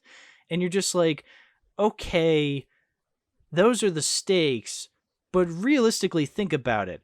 If everything is destroyed, then there'd be no movie, because everything would have already happened then. Like, the future would have already been destroyed, the past would have already been destroyed, the present would have... Like, if you're saying that, like, everything gets destroyed, then if you're still around, you succeeded then, Like, I know it sounds confusing, but, like, no, essentially, if everything is destroyed, but you're still around to see it, then I'd like to assume you already succeeded then in defeating the villain. So realistically, there's no tension.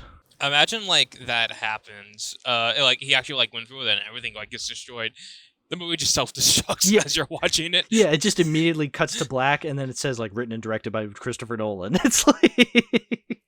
But that's what I'm saying. Like, no. It goes deep. You're like, no, like, you're watching this on DVD or Blu-ray, the DVD just self-destructs. Yeah. It just breaks. yeah, my Blu-ray player It's like that. destroys.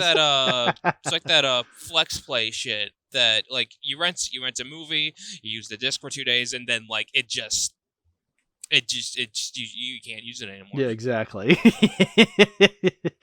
But that's what I'm saying, though, is like, not just the future gets destroyed. Like, if that happened, like, then everything gets destroyed. It's like, no, if everything gets destroyed, then there's nothing left, because he also destroys the past. And so then nothing would be left. But again, since you're around to talk about this, then that means you've already succeeded, essentially. Like, that's how this time travel works. But you're not supposed to think about that. Like, that's what annoys me most about this movie. It begs you to understand it. It begs you to be like, hey, like, research every little nitty gritty detail about me to, like, fully understand it. Oh, but don't think about this part. Like, you don't need to worry about that part, or this. Don't think about this. It's like, okay, no, if you want me to think about your movie, but you have flaws in your logic, guess what, asshole? I'm going to think about those flaws. And unfortunately, if it doesn't make sense, the whole world building falls apart, I'm afraid. Like, I'm sorry, I can't overlook these obviously glaring flaws in your logic, Yeah. Well, there is good news. Michael Caine's in this movie. Yeah, for like one fucking scene. Yeah. That just shows you how bad this movie is. He's just there for one scene. He's really not important. He really isn't. He did not need to be there. And we were saying while we were watching it, he's like, oh my God, he's pretty much just filming this on his lunch break. Because, like, he's just it was just like, oh my God, Michael Caine, hi. Hey, you want to be in my movie? Yeah. Fine. Yeah, he's literally just at this restaurant, and he's eating while he's, like, literally chewing his food as he's delivering these lines. He's like, so your word is turning, and you're just like, Michael, like, put down the steak. Like, you can, like, deliver these lines, and then you can get back to eating. Like, this is so distracting how you're just, like, eating your steak and, like, delivering this exposition. It's so distracting. I just want to just imagine, just like, Nolan walks into this restaurant, he sees Michael Caine there, and just be like, hey, would you like to be in my movie, like, for like one scene? And then I'll just be out of your hair. Yeah, exactly. And then he gets all his guys in there, and then, like, the whole thing's just like, we just write a script for him or just improv it. I don't fucking know. Yeah, that's definitely what it feels like.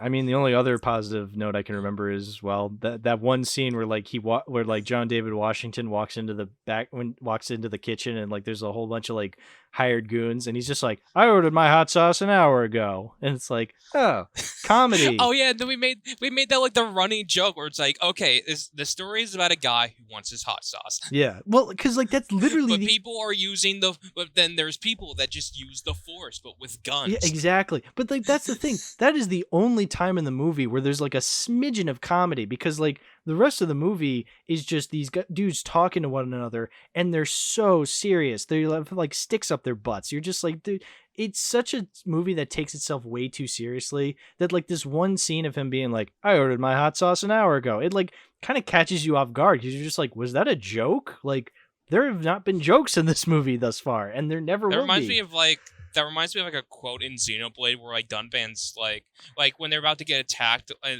a group of people, Dunban's just like, excuse me, we ordered, like, room service like an hour ago. Yeah. but that itself was funny. Yeah, that sounds like it was supposed to be a joke, whereas, like, here, I'm sure it's supposed to be a joke, but, like, in a sea of depressing, serious, uber stupid sounding exposition, I just it comes out of nowhere, but it's the only thing that made me laugh unironically in the movie, so. Yeah, and then we just made that be like the premise storyline, just like, okay, it's about it. So if someone were to ask me, hey, what's Tenet about, I'm like, it's a dude who just wants his hot sauce. I mean, honestly, and I guess yeah. there's people that use guns and use the Force, yeah, or some shit, because it sounds a lot more interesting than the actual story of the movie. It's goofy, but it's I mean, I'd watch it Yeah. if it was just like a goofy action film like that. I'd love to see like a movie like this that implements like It's just the most generic plot of just like, yeah. I just want my hot sauce. Yeah. Like honestly, if this movie was like a little more tongue in cheek, which I feel like it's trying to be because you have that hot sauce scene, but then you also have like John David Washington be like having his character called the protagonist. So I feel like this is Nolan trying to be a little more like tongue in cheek and God forbid meta. I hate. Like, what is this? Are you trying to make this feel like the story of Tenet here, or like this movie's trying to feel like a video game or something like that? And you just have like this unnamed protagonist. I don't know. That's like the player. I don't know. I feel like if it was maybe written by somebody else, or like it's like if this was like a Nolan parody movie, it would probably be better because like at least I know that it's trying to be goofy and trying to like take the piss out of like Nolan's style, in a way that's more so respecting of the style, but like not really taking itself too seriously. Whereas I feel like Nolan is trying too hard to make this work as like an actual serious narrative. And it's like, okay, but the concept is so broken and so stupid and so heady that you're just like, all right, this can't be that serious of a movie in order for this to work. I much prefer something like the Dark Knight trilogy and Memento because, yeah, Memento is a bit of a heady movie and how it's portrayed, but like, again, I still understand what's going on and I can still fathom what it's trying to do in its execution. Whereas like here in Tenet, I have no idea what is going on. Like, I think like, again, I'm just guessing when I say that like this is like Nolan trying to be a little more tongue in cheek. I don't know if that's what he was going for. And quite frankly, I don't even really care because the movie is just so boring at times, Yeah, because like I said, like the first half, like we were enjoying it, we were having a nice time, and then the second half happened, and I'm just like, wait, where the fuck is this plot going? I thought this was just about a dude who wants his hot sauce. Why are we in the desert now in this war sort of stereotype? Yeah, exactly. Like and that sucks because like, yes, the second half is when it really starts to fall apart, but I feel like that's the part of the movie that like Nolan wanted us to get to with showing off like how he can shoot a movie backwards essentially, or like how he can like shoot scenes backwards and like still make them, I don't know, understandable. But he can't because like, again, we had to go through all this stuff before we get to the backward stuff. And now that we're experiencing the backward stuff, you're left thinking like, all right, how does this work logically? Because you had all this setup in the beginning of all this exposition, and I still don't understand what's happening. Maybe that's because I'm a dumbass, but you know what? Like, I'm still not entertained, even if I had no idea what's going on. Yeah. I feel like, I feel like the best way I can just like describe this movie, it's like trying to understand Kingdom Hearts lore. You can't. Yeah. Because Kingdom Hearts lore is complicated, just like this movie's fucking plot. Yeah. But at least with Kingdom Hearts, you get like, enjoyment out of it. You get enjoyment out of it because you love seeing like all these Disney characters interact with Final Fantasy characters. Like, yeah, it's fan fiction-y as fuck, but like at least that's entertaining and you're getting some sort of dopamine from that. Whereas like here, it's just John David Washington and Robert Pattinson going backwards, but like not in a fun way, like in a boring way. Yeah. This is not one of those good time travel movies. Like, I guess it tries to stay within its rules, which is better than most time travel movies, but I don't even understand the rules of this time travel movie. So like, time travel? Really? We're discussing this now? Yeah. Stay in your lane. Quoted by Walter White, of course. Yeah, of course. Yeah, exactly. Yeah, I'm not kidding when I say Freebirds is a better time travel movie than Tenet. Oh, okay. We're comparing this to Freebirds now? I'm putting my foot down. It had to be said. You know what? I don't blame you. Yeah, no. So again, like I said, I really jumped the gun on this movie. I thought this was my favorite movie of 2020. You did not learn your lesson. No, I didn't. No, I bought into the hype. Originally, I thought people were being way too harsh on it. I'm just like, come on, it's a fun Nolan movie. It's like, no. Nolan has made much better movies than this. Like I've said, He has. Memento. And it was definitely like, and Oppenheimer was a step up from Tenet. Oh, absolutely. Yeah, no, Oppenheimer, I feel like he learned a bit of a lesson from Tenet where he's like, okay, I shouldn't make my story complicated. I need to make, the complexities of my style come in like the directing, the cinematography, the editing, like all of that stuff is complex, but the story should be much simpler. And that's why in Oppenheimer, it's literally just, a biographical interpretation of this real life historical figure. Like, that's so simple. Whereas like here in Tenet, it's not very simple. It's the storytelling is so convoluted and so forced, and that's its biggest flaw, unfortunately. And look, like I was saying, some of the acting's really good, some of the directing's really good. Like, there's some really good action scenes in this, but they'd be a lot better if I cared, and I don't. And it's that core story that really needs to sell me on this concept, and it doesn't do a very good job. Yeah. It does not. I feel like I definitely want to say I'd like to apologize to Dunkirk from calling it the weakest Nolan movie because damn. Yeah. I'm a little hesitant on whether I would call this the weakest, because I feel like there are other Nolan movies I'd probably lower my score to. It's been a while since I've seen Following, Maybe. and I feel like Following might be his weakest, but even if I True. end up But I'm sure with Following, like, I'm sure, like, it's a movie you can probably, like, follow and understand a lot more than this. I mean, I don't know. I haven't seen Following, so I wouldn't know. Yeah, no, that is one I'm definitely going to be looking forward to showing you when we eventually do it on the podcast. I don't know when, but I mean, we have to talk about it because it's a Nolan movie. But anyway, like, Yeah. even if I'm also aware there's a Criterion copy of that. Oh, is there? Oh, interesting. I thought I told you that it was on the Criterion collection. Following. You might have told me that. Yeah, that's interesting that Following is on Criterion. I saw it one day at a Barnes, and I unfortunately didn't buy it, and I can't find a copy of it since. Mm-hmm. And I think I said at one point, like, I want Memento on the Criterion collection. I want it so bad, I would buy that in a heartbeat, but only if they replicate the limited edition. I agree. That's what I want. I want them to replicate it, because how can you just make a physical release of Memento and not somehow top what the limited edition offered? Exactly. Yeah, exactly.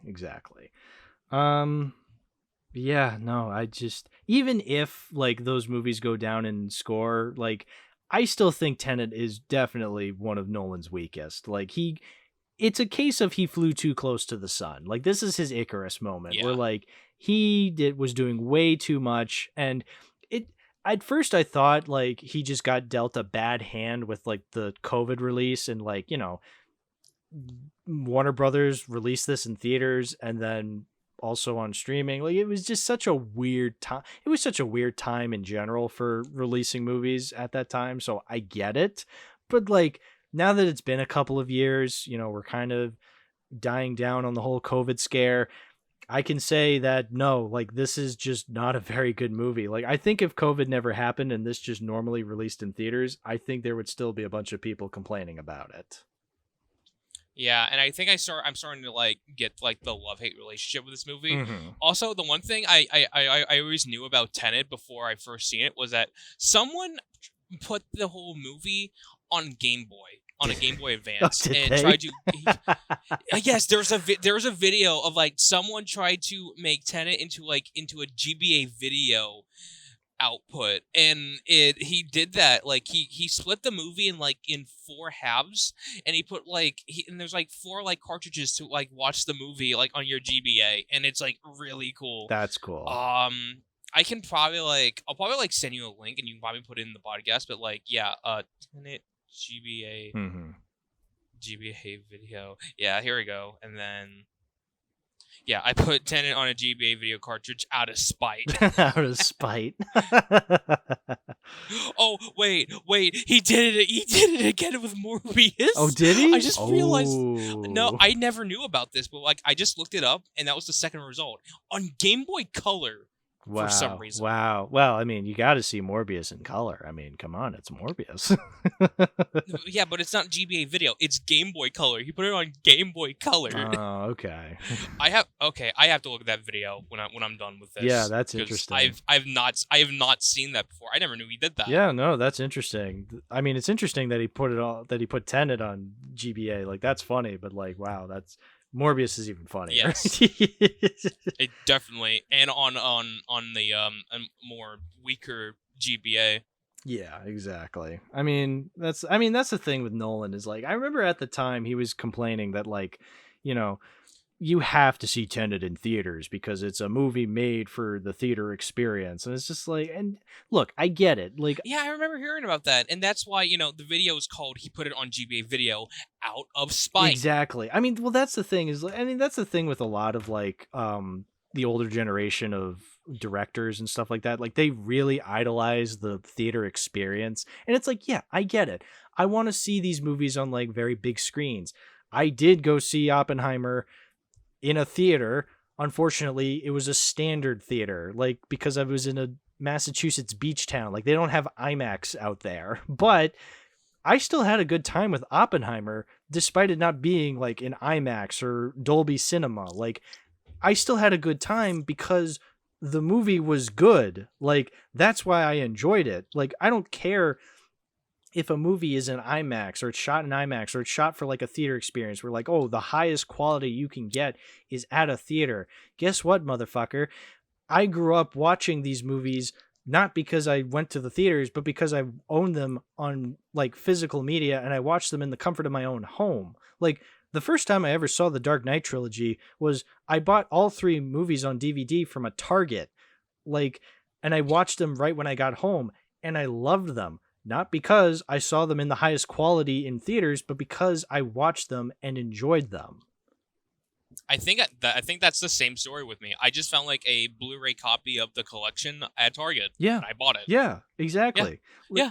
I mean, that's why I started this podcast. I'm a very huge believer in physical media. I mean, so is Christopher Nolan. I've seen a clip of him saying like he appreciates physical media, but the thing I'm really annoyed at with him is when he's just like, no, you have to see my movie in theaters. Like, that is the absolute highest quality, the best experience you're going to get when watching a movie. And it's just like, okay, I saw Tenet in theaters. I liked it fine at the time, but like, I can't watch it in theaters again because now it's on Blu-ray. It's like, now I have to appreciate the movie in physical media form. And I wasn't able to, not because, it wasn't the highest quality, but because the movie fucking sucks. Like, it's really hard to follow and it's so boring. Like, I need to appreciate a movie over and over again. Like, I can't just love it at first and then not really ever again, because then it's like, okay, what was the point? Like, what was so engaging about that movie if I can't enjoy it over and over again, Yeah. Yeah. Yeah, I get you. Yeah. So I'm glad I watched this movie again. I'm glad this was the movie we chose for the Oppenheimer episode, because it is something I needed to see again. And I'm glad I own it on Blu-ray so then I could watch it again, because I don't think it's like available on many streaming services that aren't like, Vudu. And I mean, you said it was on TBS. It was on TBS, the TBS app. How random. Like, the TBS app. But well, I mean, the TBS app has like a bunch of movies that you can like view on there. You just have to have a cable provider sort of thing, which I mean, I do. Right. So I mean, like, that was an option I could have done, and then you just asked me, "Hey, you just want to watch it together?" I'm like, yeah, okay, sure. I mean, no, I'm glad we watched it for the podcast, and I'm glad we watched it together, so like we could go back and forth and like kind of come to the conclusion that like, yeah, maybe this isn't that great, because like it was just kind of hard to follow. I definitely saying like I'm glad like I watched Tenet and then Oppenheimer afterwards, because it really just felt like I was just watching 2 sides of a coin.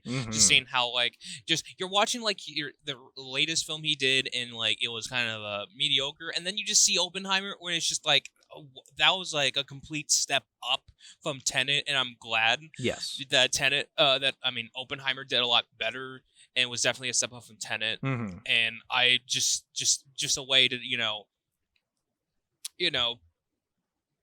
redemption. Yeah, no, it is totally a redemption. I agree. I agree. Like Nolan's redemption arc of like after the embarrassment of Tenet, and then he makes Oppenheimer, which is a banger. Yeah, no, I just agree. hope he can do that again, but with an original story, because this is not an original story; it's a biopic. I think it would be interesting, because like Memento was an original story and Inception was an original story. I think Prestige was. But most of his was it? I'm not sure. I've I yet don't to see it. remember. I own it on DVD, and I also own Insomnia You're right. because I bought those two movies when I had a second in Charles when I was down in Virginia. Yeah, I think Insomnia is based off of like I want to say Swedish film. Like I think it's like or like some Norse, like some Nordic country like made it, and then Nolan remade it for like an American audience. I may be bullshitting that. I don't actually know. I think that's what I'm thinking of, but I can always look it up. yeah, exactly. But yeah, no, Nolan definitely does do well in the original stuff for sure. It was cool seeing Oppenheimer and how like, it was like a step up from Dunkirk and actually being like it's based off of historical records, but like he was still able to make it like his own thing. Like I appreciate that. Exactly. Whereas I feel like Tenet is like, again, it's him taking a concept way too far. Where like he's taking this concept of time and moving backwards. And yeah, that probably sounds cool on paper, but in actuality, it doesn't work because he doesn't take the time to like flesh out the story or the characters. So like we get kind of cool scenes, but you don't really care that these scenes are kind of cool. Like you're just left confused and frustrated most of the time. I was really frustrated watching this movie. Yeah, that's why. I mean, definitely. I mean, why? Yeah, I mean, this is why you guys could tell. Like, I am sounding like very like,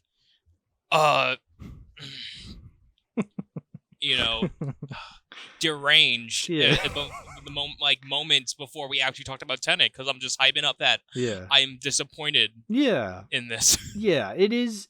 I am very disappointed in rewatching it and realizing maybe it wasn't that great, but I am sort of glad. Like it kind of humanizes Nolan because you realize, oh, he's not this godlike director. Like he can make pretty bad movies sometimes, and I feel like that's good because then you appreciate the good stuff even more because you're just like, oh, this is when he obviously faltered, but stuff like Memento and Oppenheimer and the Dark Knight movies, like you like start to appreciate. It's like, no, he's made good stuff, and so you start to appreciate that more. And I'm glad we watched this because now I can say with utmost certainty that Tenet was not my favorite movie of 2020. At this point, it's probably I'm thinking of ending things. Another movie I need to watch at some point, for sure. But it is not Tenet. That is not the movie of 2020 for me at all. Nope. Well, was there anything else you wanted to say about Tenet before we talk about this Blu-ray? No.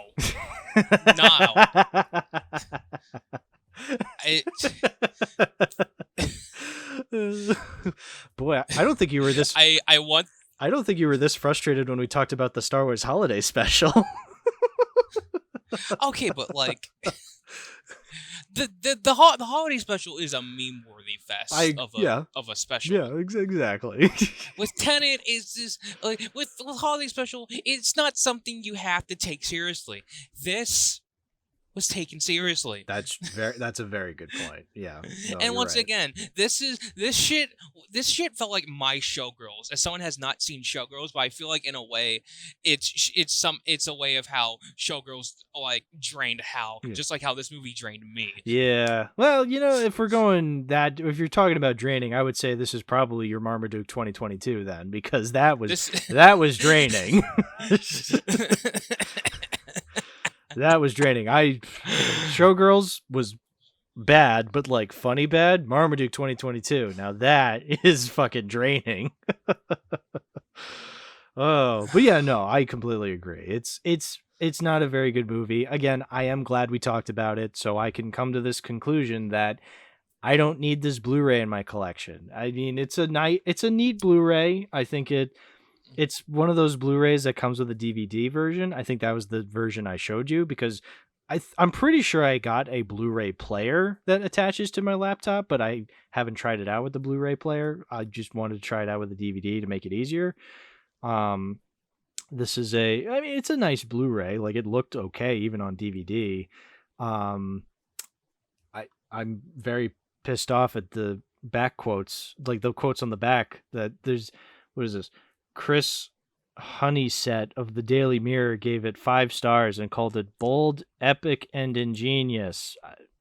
Well, actually, he called it, so actually it says bold, epic, and ingenious in quotes, but the 5 stars are not in quotes. So that tells me that the box is lying, because the 5 stars are not quoted. So that means they just put them on there randomly, and that Chris didn't actually give this movie 5 stars. Highly suspect there, Warner Brothers. You lying on your Blu-rays now? Like, suspicious. Is there like anything like special about the Blu-ray that's like, I mean, I don't know, like Special features? I don't know, what's it got? It says, looking at the world in a new way, the making of Tenet. Over an hour of bonus features that explore casting, continuity, sets, cinematography, locations, costumes, music, how they created some of the film's epic sequences, and more. Okay, so generic special features. Yeah, for generic special features that release. Okay, yeah, nope, get it. Yeah, I'm sure it would be fascinating to learn how they did that stuff, how they did like backward stuff, and how, again, Ludwig Göransson did the score. Because I did notice while watching the movie, he at several points, like, the music was backwards, like in the moments when, like, John David Washington, the protagonist, is in the backwards world, you can hear like the instruments are like being played backwards, and it's like, okay, that's a neat detail. But okay, yeah, I gotta give him that. That's a cool concept. Yeah, it is a cool concept, but I don't remember how the score goes, so it's really not that memorable. It's neat in concept, like, don't get me wrong, like the way like the fact that they went that far to reverse the music, like, that's cool. Like, I'm glad they took that extra step. Like, that's a lot more effort than a lot of modern blockbusters would probably put into making their movies.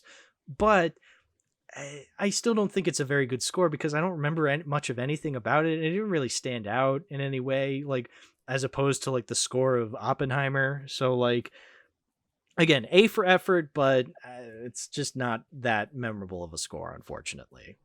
I feel like that's like the best way to put the score of Tenet. Yeah. Because like I feel like, like I said, like the score never really clicked with me. I'm sure it was good, but then like you hear the fucking step up in Oppenheimer score. It's just like, okay, yeah, now that's memorable. Exactly.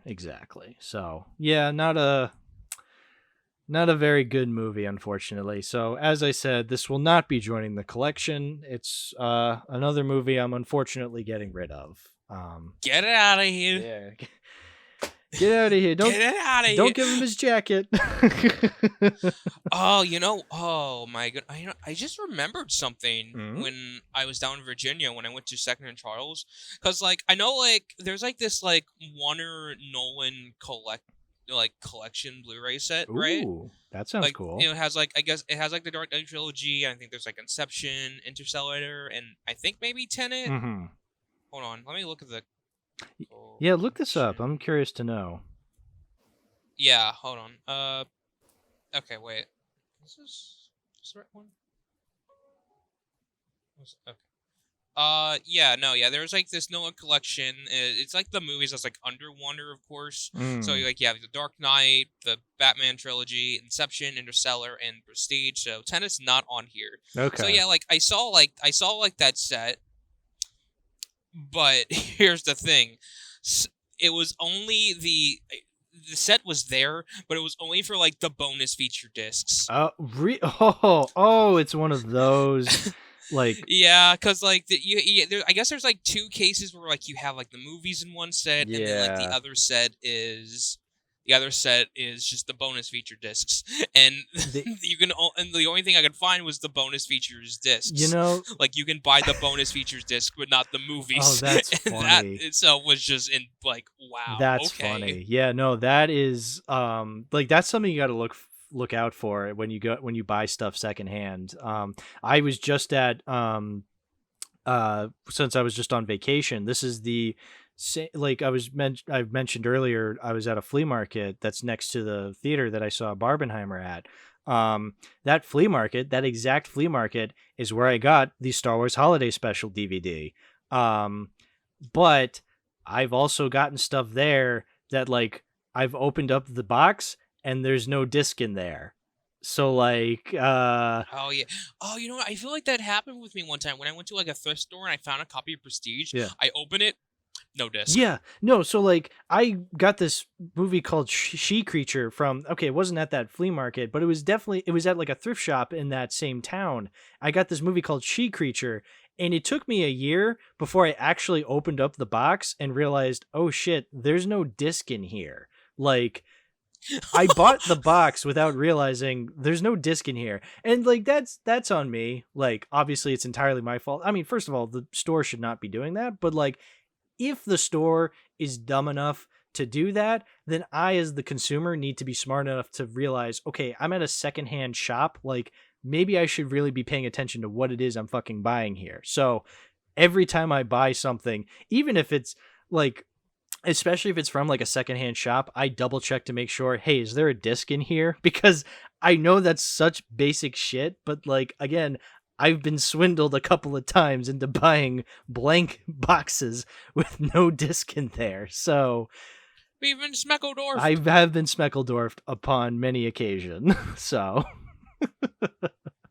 but not with the Star Wars Holiday Special. That was legit. That's one of those times where it was actual legit, which is why I considered that flea market as the flea market I got the Star Wars Holiday Special from, because it's that special. Oh, but yeah. Indeed. Indubitably. All right. Anything last minute? Mordo, would you ever own Tenet in your collection? If I find like a cheap copy of it, maybe. Okay. Just because I'm owning all the Nolan movies on physical release. Okay. But all honestly, no. Okay. Yeah. I'll probably just like buy if it's like cheap. Right. If Right. be like sure. Sure. I might as well own it. Right. I can see that. I get that. But if I plan on buying it anytime soon, no. Yeah. No, I totally get that. No. Oh, brother. Well, I'd say that just about does it. This has been a very daunting task to record the Barbenheimer episode. I mean, I don't know if I'll show this in the actual episode, or like I'll mention this, but like we've had to stop twice because of the storm in your area. Yeah. But it's totally fine. I get it. Like, it's technical difficulties. Again, there have been several episodes where like technical difficulties happen, and I need to like kind of edit it around to make it look a little bit more professional. But shit happens. Right. It's fine. But let's really get this over with in case something else happens. So Mordo, shout out your stuff. Where can people find you? You can find me on YouTube, of course. You can find me on Twitter, I guess, but with fucking Elon, I rebranded. I don't know how longer I want to fucking stay here and go somewhere else. Mm-hmm. But I always have my Tumblr. I don't use it often, but I just have it just as a backup if things go to shit. Mm-hmm. I can't really tell how long like Elon's trying to go on with this X thing. I'm sure it's gonna downfall at some point. It has to, because I know people saying like, oh, people already have like rights to the X, so he's probably gonna get sued for it. Yeah. And like, I await for his downfall. I await for it. Yeah. If it means but I don't. No, go ahead. But I also don't plan on updating the app anytime soon because now it's affected the app. Yeah. Yeah. But yeah, I've turned off auto updates. Oh, that's good. So yeah, there's that. Of course, you can find me on Letterboxd where I'll talk about my movies and shit like that. Mm-hmm.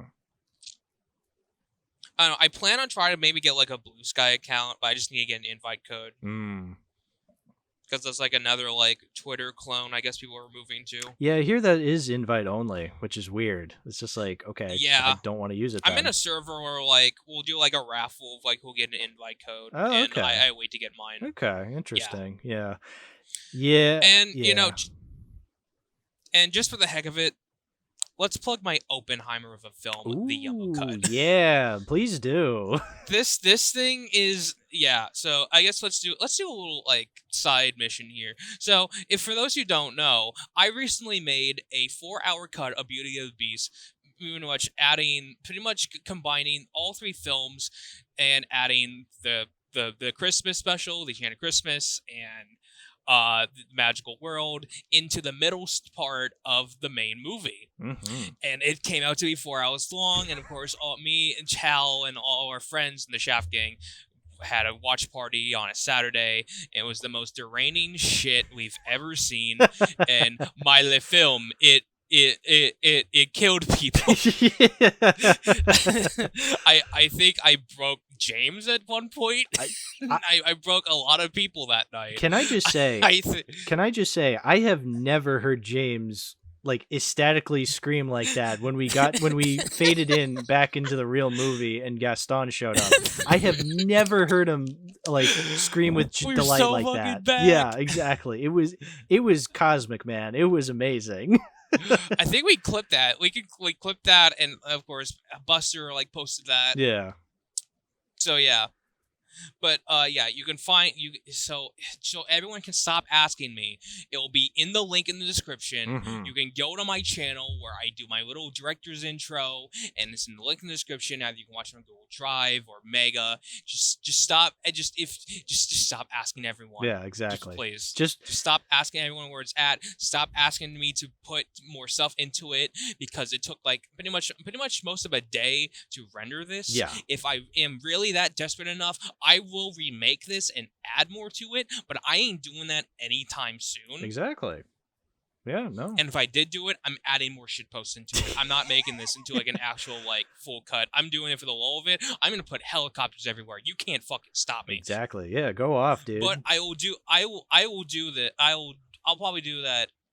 That won't be like a very long time from now. When I feel like I want to do it. Yeah.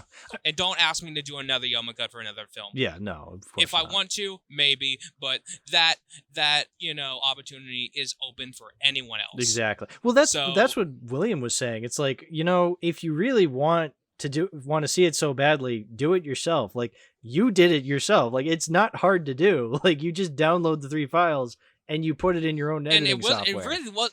It wasn't really that hard to like edit it all together. Right. Like, you didn't think like, oh, it probably took like hours and stuff like that, right? No, it just like a few minutes just to like place everything where it should be. Cut out like the intro stuff and just like everything feel all blend in together. It really wasn't that hard. Right. Exactly. And lucky enough, I was able to render it like one time. And I had no issues with it. And it was very simple, even though it was a 4-hour film and it was like 15 gigabytes worth. But like, yeah, it is your Oppenheimer. This is my Oppenheimer. This is my bomb. This is. So eat shit, Greta Gerwig. Eat shit, Nolan. I love y'all, but this is the summer of movie event of the summer. I agree, very much so. Oh, well, yeah. Thank you, more. Hell, I don't think this was even planned to like go out to the public. I just figured it'd just be something in the friend group, just in the friend group only. Yeah. And I'm just like, you know what? Fuck it. I'll let everyone see it. Yeah. I don't care. No, I'm glad. I'm glad it is. I'm glad it is.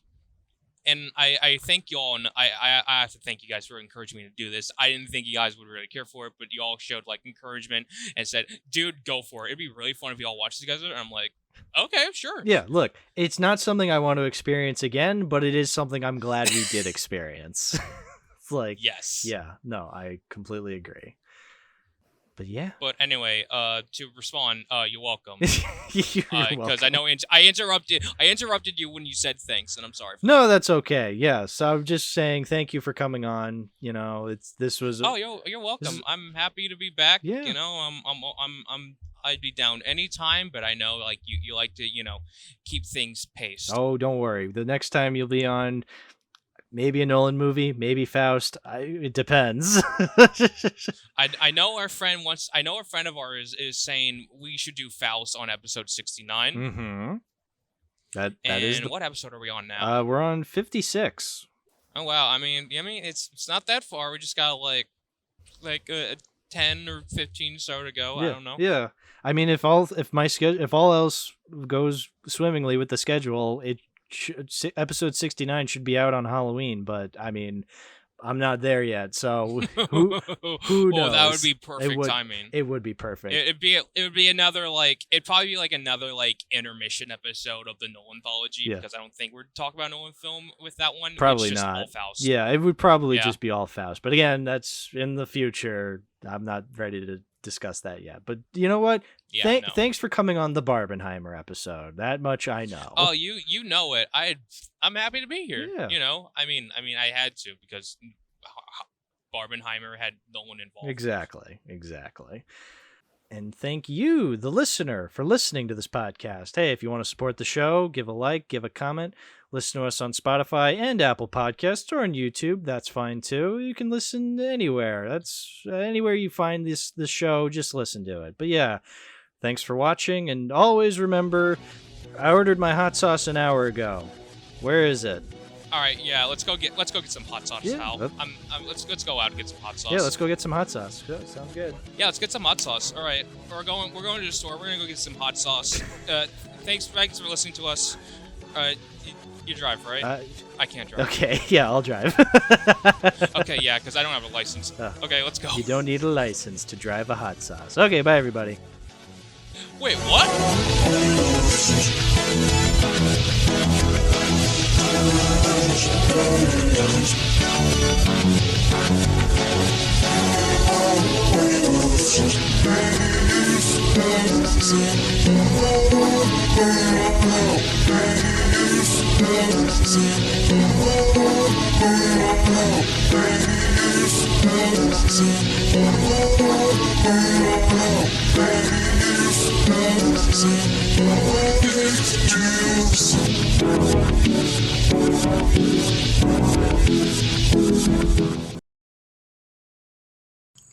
Oh yeah, by the way, one quick thing I forgot to mention, last minute thing I need to tell you all. So, in the movie Tenet, there's actually a scene where they actually mentioned Oppenheimer. No, I'm not kidding. They actually mentioned Oppenheimer, which is funny because it is the movie that came out before Oppenheimer. Nolan literally just name dropped his next project in Tenet. Was this intentional? Did he mean to do this? Was that part of his plan? Is this what he's doing now? He's just going to tease his next film in every new movie now, like what it's going to be about.